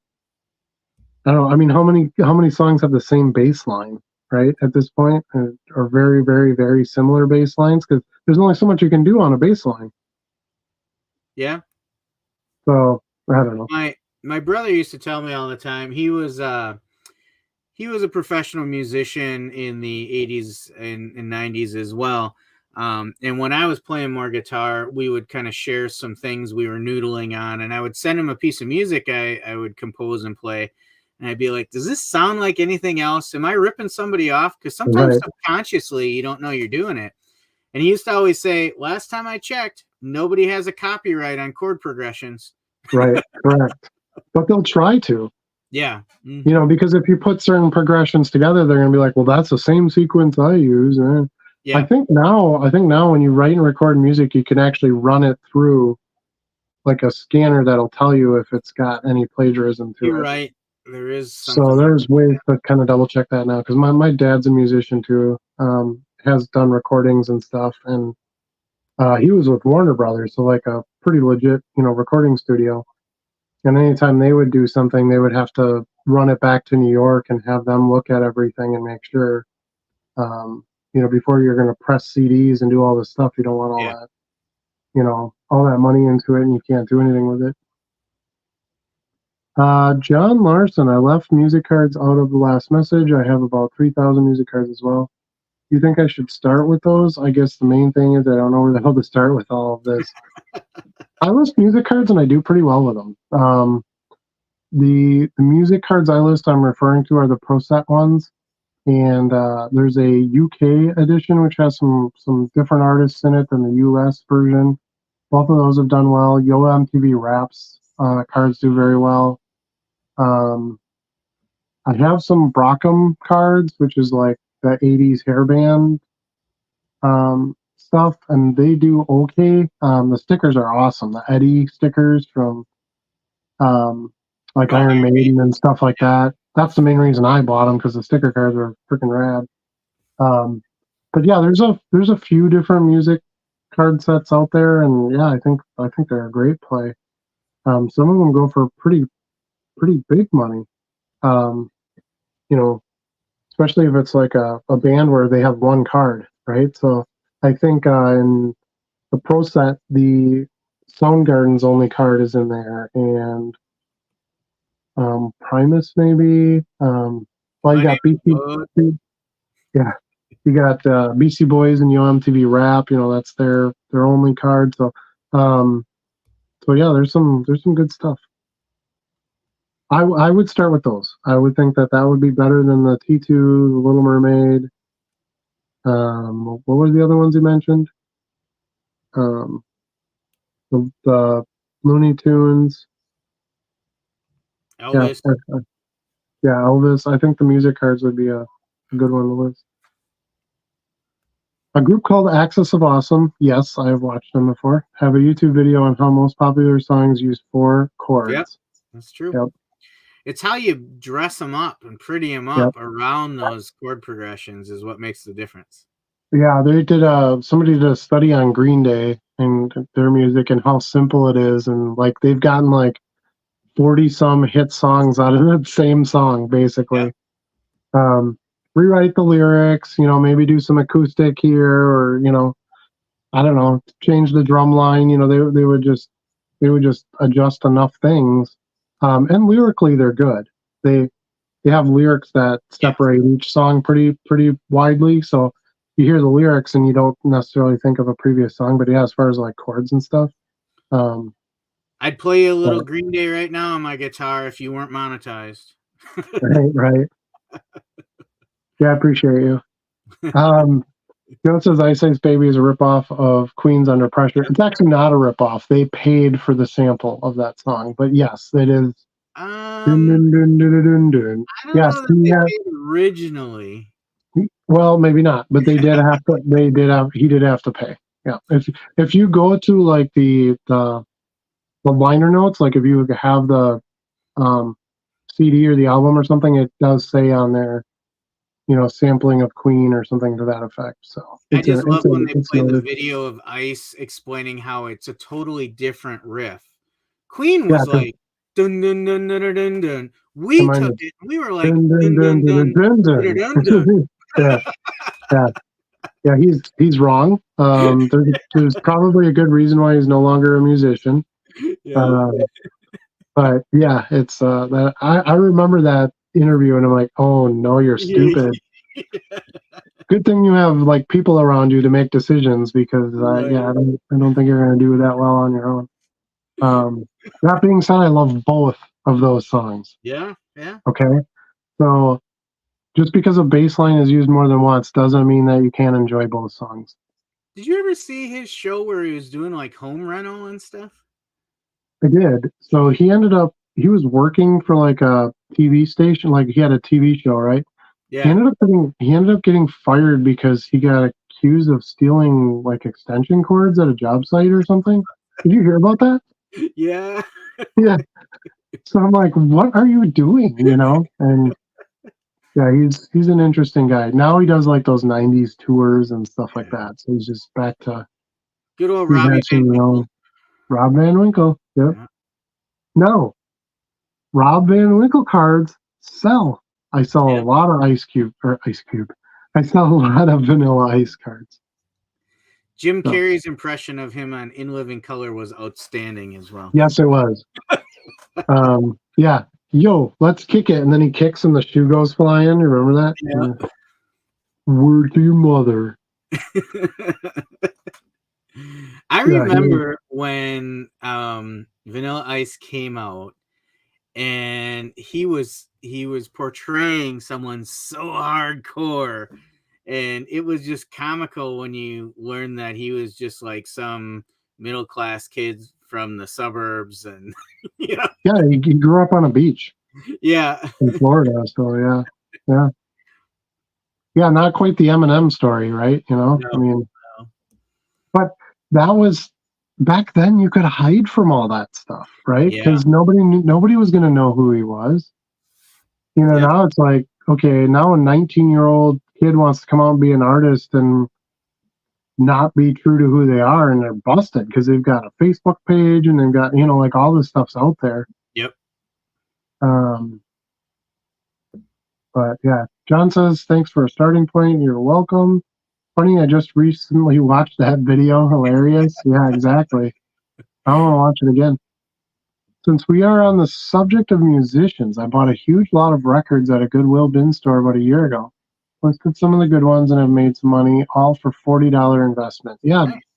records are they're kind of like sports cards to some degree. They can be very valuable and not worth the plastic they're printed on. So yeah, you have to either get them really super cheap or you have to kind of stick with the ones that right? If you find a bunch of Beatles albums that look older, you're probably okay buying those for $1 a piece. Or consequently, the super, super obscure stuff, that's usually the better buy.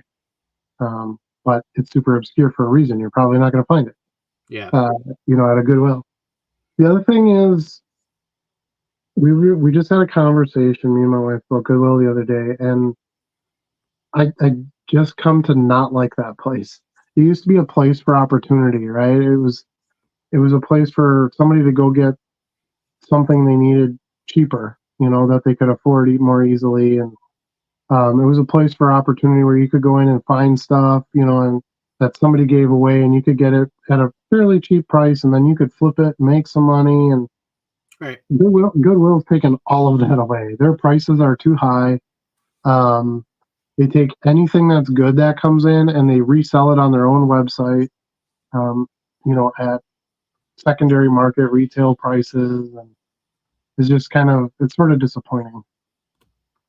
Unless you go to the bins. If you go to like where the stuff they haven't sold or the bulk they're just trying to get rid of, and you're paying by the weight and stuff like that, you can get some pretty good deals there and find some cool stuff. But if you think you're going to walk into Goodwill today and find a Coach purse for $3.85, that's not going to happen. It's going to be on their website for $100. I find that with trading cards all the time. I have friends who pick at Goodwill all the time, and they send me an image of a bunch of trading cards in a pack, and every time they're at like full retail price. They're at what I would put them out in my store at, not any kind of discount, right? So I want to go back to Peter's comment though about shipping or working in records. I'm interested in how you ship those because I would imagine you got to give a little more care on those to make sure they're not damaged in transit, and a little more than just a bubble wrap, right? Like you probably need some custom sized boxes or something with a layer of bubble wrap in it. Because I think that would be kind of a fun thing to deal in as well. Vintage records are in again. You can go in a Target and Walmart now and find record players right next to the most modern of technology, right?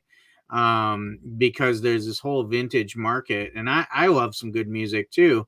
Mm-hmm. But what worries me about that is the shipping costs that would have to go into it. So I'd be curious to hear what Peter says about how he ships records, because I got to think it takes a little bit of extra care. So I'm going to just make a quick reply to this, and then we'll let Peter answer. But I've bought records that I've had mailed to me, and they literally make a record mailer. Really? And every one that I've bought has come that way. Do you remember the disc mailers back in the day? Yes. And it would have like the little pull-off tab thing, and then that would pop it open. That's literally what they make for albums. So I had ordered some like limited edition release stuff from like Target and things like that, and that's how they came in the mail. So they're basically the same shape as a record. Like they're not much bigger than that, so it's basically a big envelope, but it's got like some harder sides and stuff to it. Sure. And then it's got that sticky flap you pull over that has a pull release for your buyer. As far as shipping goes, it's basically just package. It's it's ground advantage. You can stamp fragile on those and it's fine because it's not machine processed. Anyway, yeah. So Yeah, anyway, so it doesn't cost you any extra to stamp the fragile on it.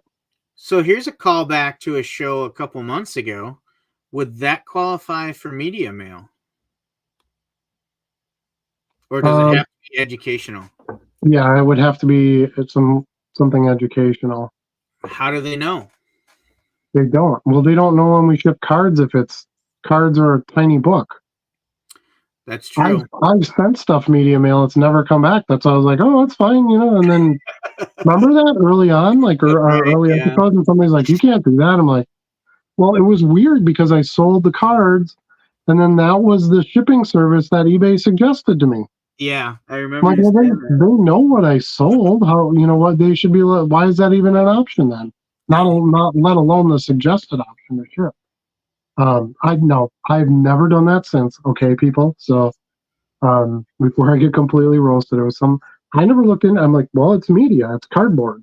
It's advertising for team, whatever. So to me, that was media. And then one of our kind viewers got on here and was like, what's media to you is not media to them. And I'm like, oh, and they were darn right. So you're right, though. I remember when I started, that was one of the primary options they gave me to ship the cards. Yeah. So flashcards. And like I said, I had done it and it never came back. Like it was never a problem either from the post office. So yeah, interesting. MD says metal is good. 90%, 99% of records you find at a garage estate sales are garbage. I've been going for 3 years now, and I've only had 2 decent hauls. Yeah, I would think so too. Unless you got like an old school record head who liked the underground stuff and that kind of thing. Most of the time, like when I see records, no, I do have a record. I own 0 CDs. I own 0 cassette tapes. I own 0 8-tracks, and I have a giant ass pile of records. So that is my only choice of media for music, other than, of course, digital play on my phone or whatever. So I've been buying records for quite a while, but usually it's the really bad stuff from like the 50s, 60s, and 70s that you find. Bad pop stuff and bad to you is fantastic to somebody else. I'm talking, when I say bad, I mean as far as being able to find a buyer for a profit in it. So it's a lot of like wind instrument ensembles and Enya. No, I would think even Enya would do okay. I'm talking more like it's the greatest hymns of our decade, and it's a bunch of these like that's a lot of the stuff that you really find. You're not going to find albums, right? Goodwill is garbage. Yeah, I'm not a fan. We have the last chance place where you have to dig in bins, but yeah, I agree. Goodwill and yeah, see, he says the same thing. Bins can be okay, but Gemini record mailers. That's it. That's what they're called. You're right. I knew the record mailers. I couldn't remember the name of it, but you're right. They're Gemini record mailers. Peter says he took a box custom cut for the record. Yeah, you could. Custom cut for the record. You can use media mail, which is pretty cheap. Yes, stamp fragile on it. I thought it was fragile. Fragile. It's a major award. Isn't it beautiful? One of my favorite scenes in that movie, and it gets way underplayed. Most people don't even recognize it. But you remember the guy who delivers the big crate? Yes. The guy with the cigar hanging out of his mouth, and he's like, got a package here for whatever his name is. Can't remember. Well, what's in it? And he goes, well, what is it? And the guy's like, I don't know. And then he goes, well, what's in it? And the guy's like, that's his second. Like, I just answered this question. Oh, it's so good. It's so good. I love that. I'm telling you, I'm going to that house when we go to the National. Stellar actors. I would love to do that. I'd do that with you. Let's see. And is there a class in college called Music Appreciation? Subs educational to me. Yes, there is you're right. There is a class called Music Appreciation. My dad actually taught that for several years in high school. I had Uh, not only music appreciation, but I also had film education. So I am cultured. Dang, that's nice. We didn't get any film, but we had the music one. My dad taught that class. That's why I love Citizen Kane. Citizen Kane's actually a pretty good movie. Gone with the Wind, to hell with it, Sound of Music.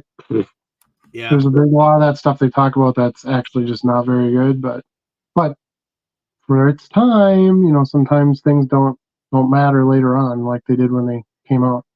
Dan is here finally. Evening all fell asleep this evening with a late night. Fiddling with Car Dealer Pro for the first time. Well, that's a worthwhile reason to be late, I Let us suppose. know if you need any help. Peter says, sorry to take over the chat, but in that lot was a random Tori Amos record called Tori Can't Read. Sold for $79. See, I would think Tori Amos stuff would do well too.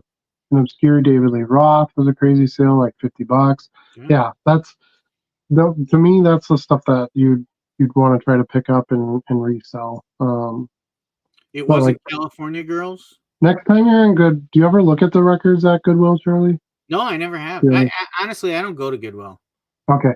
Well, if you ever go there, flip through the records once and tell me what you think of what you see. It's pretty bad stuff. All right. Sounds like Pretty a dare. stuff. Once in a while, they'll hold back like Christmas albums they get throughout the year, and they'll throw them out at Christmas. When they put all their Christmas. Then you can find some cool stuff here and there. I got a Bing Crosby one. Yeah, if I found a Burl Ives Christmas, I'd be all over it. Yeah, because that stuff is timeless, right? Those songs are still traditional. So, what was the other one that I found? I'm going to get the name wrong, so I'm not even going to say it. But yeah, it was another Christmas album of some big artist at the time who, he had a shirt half buttoned down and he's laying on the ground like this, and all that awesome 70s vibe. So I did find a couple records at that time of the year, but the rest of the year the pickings are really bad. But yeah, the bins are okay. If you can get into the bins, and you're just paying by the weight, you can get some decent deals and get some scores, because they can only handle so much. They actually get way more donations than they can ever handle, believe it or not. Because most people just throw it. Everything's disposable nowadays, right? Yeah. Your kid turns from 5 to 6 and no longer plays with Barbie. Who's putting all the Barbies up for sale on eBay, or I mean, I guess Facebook Marketplace. There are places where you can sell some of that, but a lot of times it's just throw it in a box and drop it off. So anyway, so they get this huge amount of donations and they can't process all of them. So they literally just have these locations. There's actually a bin plant in Appleton. I don't know if you knew that. No. But they go down there and they'll have like different days, right? So it's full price on Wednesday, and then Thursday it's cheaper. It's all plush is 50 cents or so, something like that. And they literally just take these carts of stuff and dump them in these big bins, and then you can just dig through it and pay. And it's generally by the weight. So yeah, but I mean, I've seen some pretty high-end golf clubs come out of that. Designer bags, even cards and stuff once in a while, boxes of cards or something like that. So a bin trip would be kind of fun once to go do. Yeah, I don't. Just to I see. mean, I've been in these places a few times. My wife always drags me in them, but I don't remember like bins the way you're describing them. Mm-hmm. Yeah, it's not, the retail locations don't have them. It's literally a Goodwill bins location or okay, or something to that effect. Yeah, you walk in, retail. Yeah, so you walk in and it's literally just this giant open room with a bunch of like custom made wood, like table height bins. Okay. And then y'all kind of stand around there, wear gloves, by the way. Y'all kind of stand around there, and then eventually they just come out with these carts, or the stuff's already in the bins and it's covered, so no one knows what's where. And then when it's open, they just kind of dump them in the bins or uncover the bins, and you go at it. And so is it like raw donations? They haven't gone through it yet and decided what they're going to do with it. Okay. Most of it is it's from what I understand, it's two party. It's stuff they couldn't, didn't have time to process, so they just throw it in the bins because, that stuff piles, that doesn't work. And they get something for it and they can move on. And the rest of it is stuff that never sold in the store. So, but it goes by weight. So you might find like a really nice candlestick, but if it's solid brass, are we playing might cost Clue you all of $40. a sudden? Huh? Are we playing Clue all of a sudden? Yeah, kind of. The candlestick in the library, Colonel Mustard. Ironically enough, I was playing Clue before the show tonight. Shut up. Yeah, we play Clue on. I'm always listening. Yeah, we have Clue on the Switch, and we like to play that on there. It's fun. So we played as Professor Plum tonight. Oh, okay. Luna usually gets to pick the character, the participant. It's one of her favorite movies of all time. I must have seen that movie like 20 times now because she's always like, "Hey, do you want to watch Clue?" I haven't seen the new version of it. No, I haven't either. We watched the old one. I did watch Aquaman last night, and I'm sorry. Yeah, that's no go. Yeah. I pretty much don't do superhero movies anymore. I'm kind of excited to watch Ghostbusters. I'll definitely check that one out. I haven't watched the Willy Wonka yet. I want to watch that, but it's on stupid Max. I don't have Max, and I don't feel like getting Max just to watch Wonka. Maybe I can help you. Oh, did I say that out loud? We can't share that. Well, for one day, it could be okay for one. Perry Como is the guy Adam was talking about. It's not, but that is like, see, I wouldn't buy a Perry Como album except for the Christmas album, right?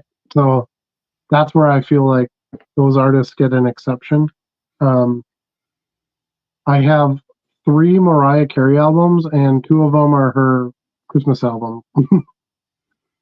So, you're one of those. Mariah Carey is the queen. Mariah Carey is Christmas. Correct. Queen of Christmas. Oversized couch ruffs. Yeah, kind of. Not exactly, but I know what you're getting at. That's basically what it is. Stream it online for nothing. Stream what? If you're referring to... I don't know. The only streaming service I saw it on was Max. So yeah, that's I don't have Max. Yeah, I don't have that. I thought it would go to Disney, because wasn't that a Disney movie? I don't think so. It seems like it would be. I will tell you, in our house, it did not top The Greatest Showman for musical cinema. The Greatest Showman is one of the best movies in modern time. Yeah. We do have that album. We listen to that quite regularly. And I have to add, we are a huge Wonka household, so we were very excited for it. We watched it all. We enjoyed it, but afterwards we're like, prefer all the other versions a little better. Yeah, and I don't have like super high expectations or anything, but I do want to see it. I kind of like the origin story part. That intrigues me more than anything. And there's throwbacks to things that are kind of cool. Yeah, and they're just some of the Oompa Loompa storyline and stuff like that. I don't know. I think I would get enough out of it that it's worth my time to watch it. Yeah. Once I can get to it. But is this a card show or a movie critic show? Yeah. We do some of everything here. Down the rabbit goat hole.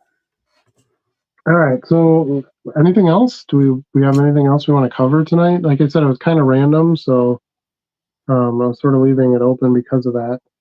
So being on vacation this week, I had a chance to try out the life of a full-time eBay seller. Yeah. I wake up about 10 a.m. every day, and I work until about 1 a.m. Kind of overrated, isn't it? Yeah, like it doesn't feel like I'm no longer working a 9 to 5 because I actually work more. Yeah, you do. Most days I get up.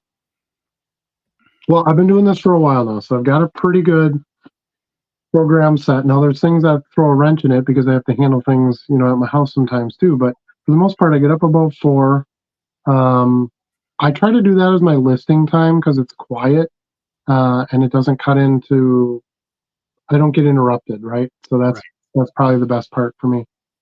So I'll take my stacks, non-scannable stuff anyway. I'll take my stacks and I'll get that stuff listed. And then everybody kind of gets up, showers, does their thing, go down and we have breakfast. I get Luna on the bus. Then I come back up anywhere between 8 and 8:15. My wife goes to work down the hall. And then I kind of come down here. And then I try to work till whatever her lunch is because I can take mine whenever. So I just kind of go by her lunch so we can have lunch together. And then that's kind of how I schedule from there. So I do my end listing, sell similar, and then I do send my invoices or reminders for people who haven't paid. Just do some maintenance, maybe a little accounting stuff, whatever, to kind of fill that early part of the morning. Then I start pulling orders. I do all my baggy stuff first because those aren't annoying, and then I do stuff out of my regular drawers, which are annoying. By the way, I got a fun video tomorrow, but yeah. So anyway, look for that tomorrow. But yeah, and then I kind of, depending on how many orders I have, I sort of let that drive the rest of the day because if I have 500 orders I got to get out, well, guess what I'm doing all day today? Packing and shipping. But let's say on a day like this, a Wednesday, not quite as busy as sales as it is over the weekend, I'll probably have 2 or 3 hours in the afternoon. So I'll try to do some more listing. I'll do sending some offers, things like that. Just kind of finishing out the stuff I didn't get done in the morning. Reorganizing some stuff. I'll reshuffle some to be scanned boxes. I'll redo some of my inventory. I'm starting to take stacks of my inventory that aren't labeled and bagged, and I'm labeling and bagging them so I get them out of my old school inventory format. So I try to do a little bit of that each day if I can. And then, yeah, and then any extra time I have outside of that, list. That's your best activity in the day. But yeah, I'm generally 4 in the morning, take that little break in the morning, little bit of a lunch, and then I'm generally 5:30, 6 o'clock at night, unless it's my turn for dinner. And I try to fold it up at 5. It's funny you talked about listing in uninterrupted time because I've really noticed a difference with that this week. I mentioned earlier that there's times I crank up the music and I'm in a zone, boom, boom, boom, one listing after another. And then someone walks in because the kids are on spring break. My wife's on vacation as well because we had planned to have company. So someone walks in and breaks the routine. And all of a sudden, I'm all discombobulated. Mm-hmm. It takes me a while to get back into it. So I know exactly what you mean by that. Like listing is really a repetitive function, and you need to get in a zone to be really fast and effective at it. Yeah, and it's not my favorite part. So if I sit down and I get going, I don't want to get interrupted because then I'll be like, well, I should do this now, and then I'll get back to this, because I was having trouble finding time to list for a while there because I was so busy with sales. And I'm like, well, that's not good. I can't just sell stuff. Eventually going to run out. Things will slow down. So that's why I started going back to my 4 a.m. time because I cut that out when I went full time here because I'm like, oh, this will be great. I won't have to get up as early. And you're right. Once I went full time, like I work just as much. I just don't have that other job. Yeah. And the more it grows, the more time it demands. So, and it's different stuff. Like, so this was something I wanted to talk about tonight. I'm glad I had a chance to think about this. We were a little worried, getting a scanner. You don't want to just load a bunch of junk in, and great, you have 50,000 listings, but it's 40,000 junk listings, right? I'm finding as I kind of hit my sweet spot with that, I don't use the scanner to list in bulk. Like technically I don't list in bulk. My goal using the scanner is how many cards can I slam through today? But it does, I find even though I'm doing smaller batches at a time, it makes more effective use of my time when I am listing. So I wouldn't say my listings per day hasn't gone from 50 to 500. It has gone up. It's gone from 50 to 100, 125 or so. But when I am listing, it gives me the tools to be more effective and expedite it through faster. But I have found that I've kind of hit that sweet spot where my goal isn't get to 500 listings a day, just be able to list what I want to list faster, so then I can work on other things. Mhm. So now this week I've had a chance to go out on YouTube, put out a little more content that I haven't done in a while. Because previously I was so focused on getting my listings in. You got to feed the beast every day. Well, now I Yep. can do that quicker, and it gives me some time to do some other things. Yeah, it's a great point. And that's kind of what I was looking for with it, is not as direct an answer as you just gave, but for me to just take some of the stuff that because I list one by one, just to take some of that off and just do it in batches. Mm-hmm. So I love the vintage stuff, and it's the scanning and the listing program is perfect for that. Yeah. So it's like 99% of what I wanted it for. I was never expecting to scan Chrome and do all that stuff, which is why we do it part time, right? You can do stuff without it. So That is actually my goal for tomorrow. I want to take the Chrome settings that CDP provided us and some other YouTube users have out there, mhm. see what I can do with those. See if I can get some base Chrome scans that I find acceptable. I don't think it can ever deal with any hollows. All those hollow parallels, I think it's just not going to be worth it. But Yeah. base Chrome, I think there's an outside chance we can make that work. Well, we shall see. Hopefully, you get some decent results with it. That was kind of my intention a while ago too, is to try it, and I just don't feel like I'm going to scan Chrome. So Yeah. I find it extremely small percentage possibility that it's going to look good enough. Yeah. And the shimmy shine is a selling point on a card, just is. At the same time, some of these shiny cards, like I just happen to have this action pack sitting here, these mirror like finishes, I find myself spending extra time with my camera too, because they're so reflective. I don't want any part of my camera showing in the image. So I'm trying to get just the right angle. So I spend more time even with my camera. If I can find a setting where this scans, where I feel it's an acceptable image, I'll probably utilize that. Yeah, and that's great. And you should. Why not? By the way, let's give a shout out for Stan Humphreys. I haven't heard that name in a while. Yeah, he's kind of Ian Book. So same result there. Yeah, but see, I'm really good with my camera. It's snap. I don't edit them. I don't do nothing. I just put in my title and I hit send. So for me, it doesn't take any more time to use my camera, honestly. What takes more time is doing the listing itself. That's where I like the scanner for like the vintage and stuff, because I have to go in and look up each one of those players and cards and things like that. So and there again, you can use CDP without using a scanner. I do it yep. every day. Like I even did it with what was the stuff? The UFC stuff I was listening today. A lot of it wasn't even in CDP, but some of it was. So I sent some of it through. Once I kind of narrowed down which sets were in and which ones weren't. Some of those were shinier cards, and I just take the image with my phone, and then once it's on my computer, I can slide it right into Card Dealer Pro. Yeah, but I just list it right away with my phone. But yeah. I get what you're saying. Yeah, it's to each his own. Whatever works best for you. Yeah. Now that in theory that's great, but I cannot do that with a Kelly Kapowski card. How do you know? Have you tried it?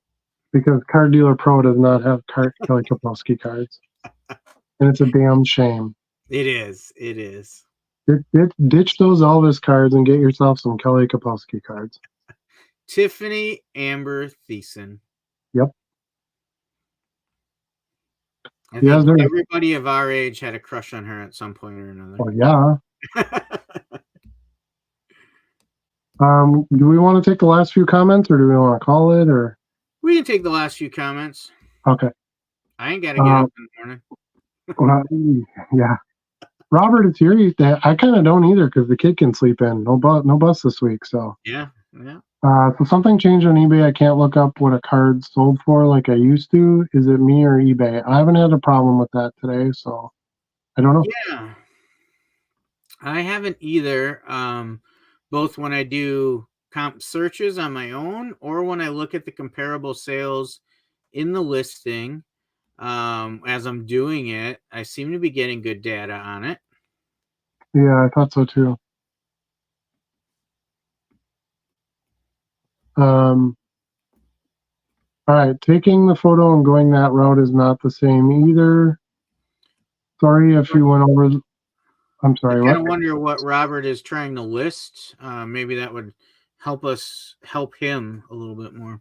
Yeah, it's too vague. I can't really tell what exactly you're referring to. Sorry if you already went over this. I had to run an errand. Do you take pics on your phone of the refractors you upload to CDP? Yes. I take the picture on my phone and I upload and list it in my eBay app. That's what I do with it. And I do put some of them into CDP. I just plug my phone into my computer, transfer the image, and slide it into CDP. Yep. So either way it works. Whatever works for you, young man. I mean, let's see. WWRD. What would Rowdy do? What would Rowdy do? Yeah. That's what you need to answer for yourself. Where's Rowdy at this year? I know the Brewers got ties with him. I thought he was. I just saw this the other day too, and now I can't remember. Mets or something like that.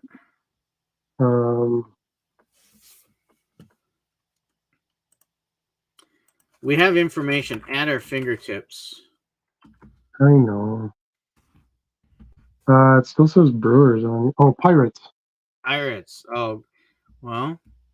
He's got a couple exciting young players. I'm sure he'll be a fine addition there. Dude, that guy weighs 270 pounds. He's a big boy. Ooh. Yep, he is. Something. Huh? He's also 6 foot something.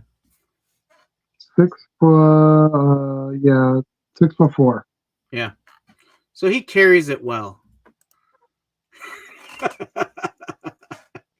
Yeah, I'm not condemning. I also like tacos. So, wait, Toronto is the card you sent me. Yes, Toronto is the one I sent you. Correct. That was before the Brewers, I believe. Yes. Slight mix-up. Yeah. All right. Well, I think that's going to do it for us tonight. Charlie, have a good rest of the week off. Enjoy your full-time card selling experience. It's something. It'll give you the taste of your future. Maybe we'll see. Maybe.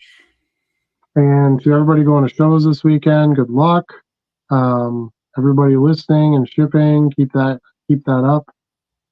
Keep growing your customer base, and we'll see you next week. I would like some topics for next week. So if anybody wants to shoot out some topics in the Discord, you know what? Maybe that wouldn't be a bad idea for a channel. Hey, Charlie. Yeah. A live show topic request thread kind of thingy. In the Discord or in the comments on this video once posted. Yep, on the comments would be good. And of course, as you see our little ticker banner down there, be sure to check out my Patreon if you're interested in supporting the channel that way. And then also our Discord, which we've mentioned several times tonight, is very active and a lot of fun on there. I've learned a lot already since we've started the Discord. I started doing the 6x9 envelopes. I found the Elite products on there. Just some good tips and tricks. So let's help each other out. Yeah, for sure. With that, that's it for tonight. Thanks so much for joining us. Those of you watching it recorded, thanks for watching. Every Wednesday, 8 o'clock Central Standard Time, we are live. So try to join us again in the future. Thanks so much. Have a good night. Peace out.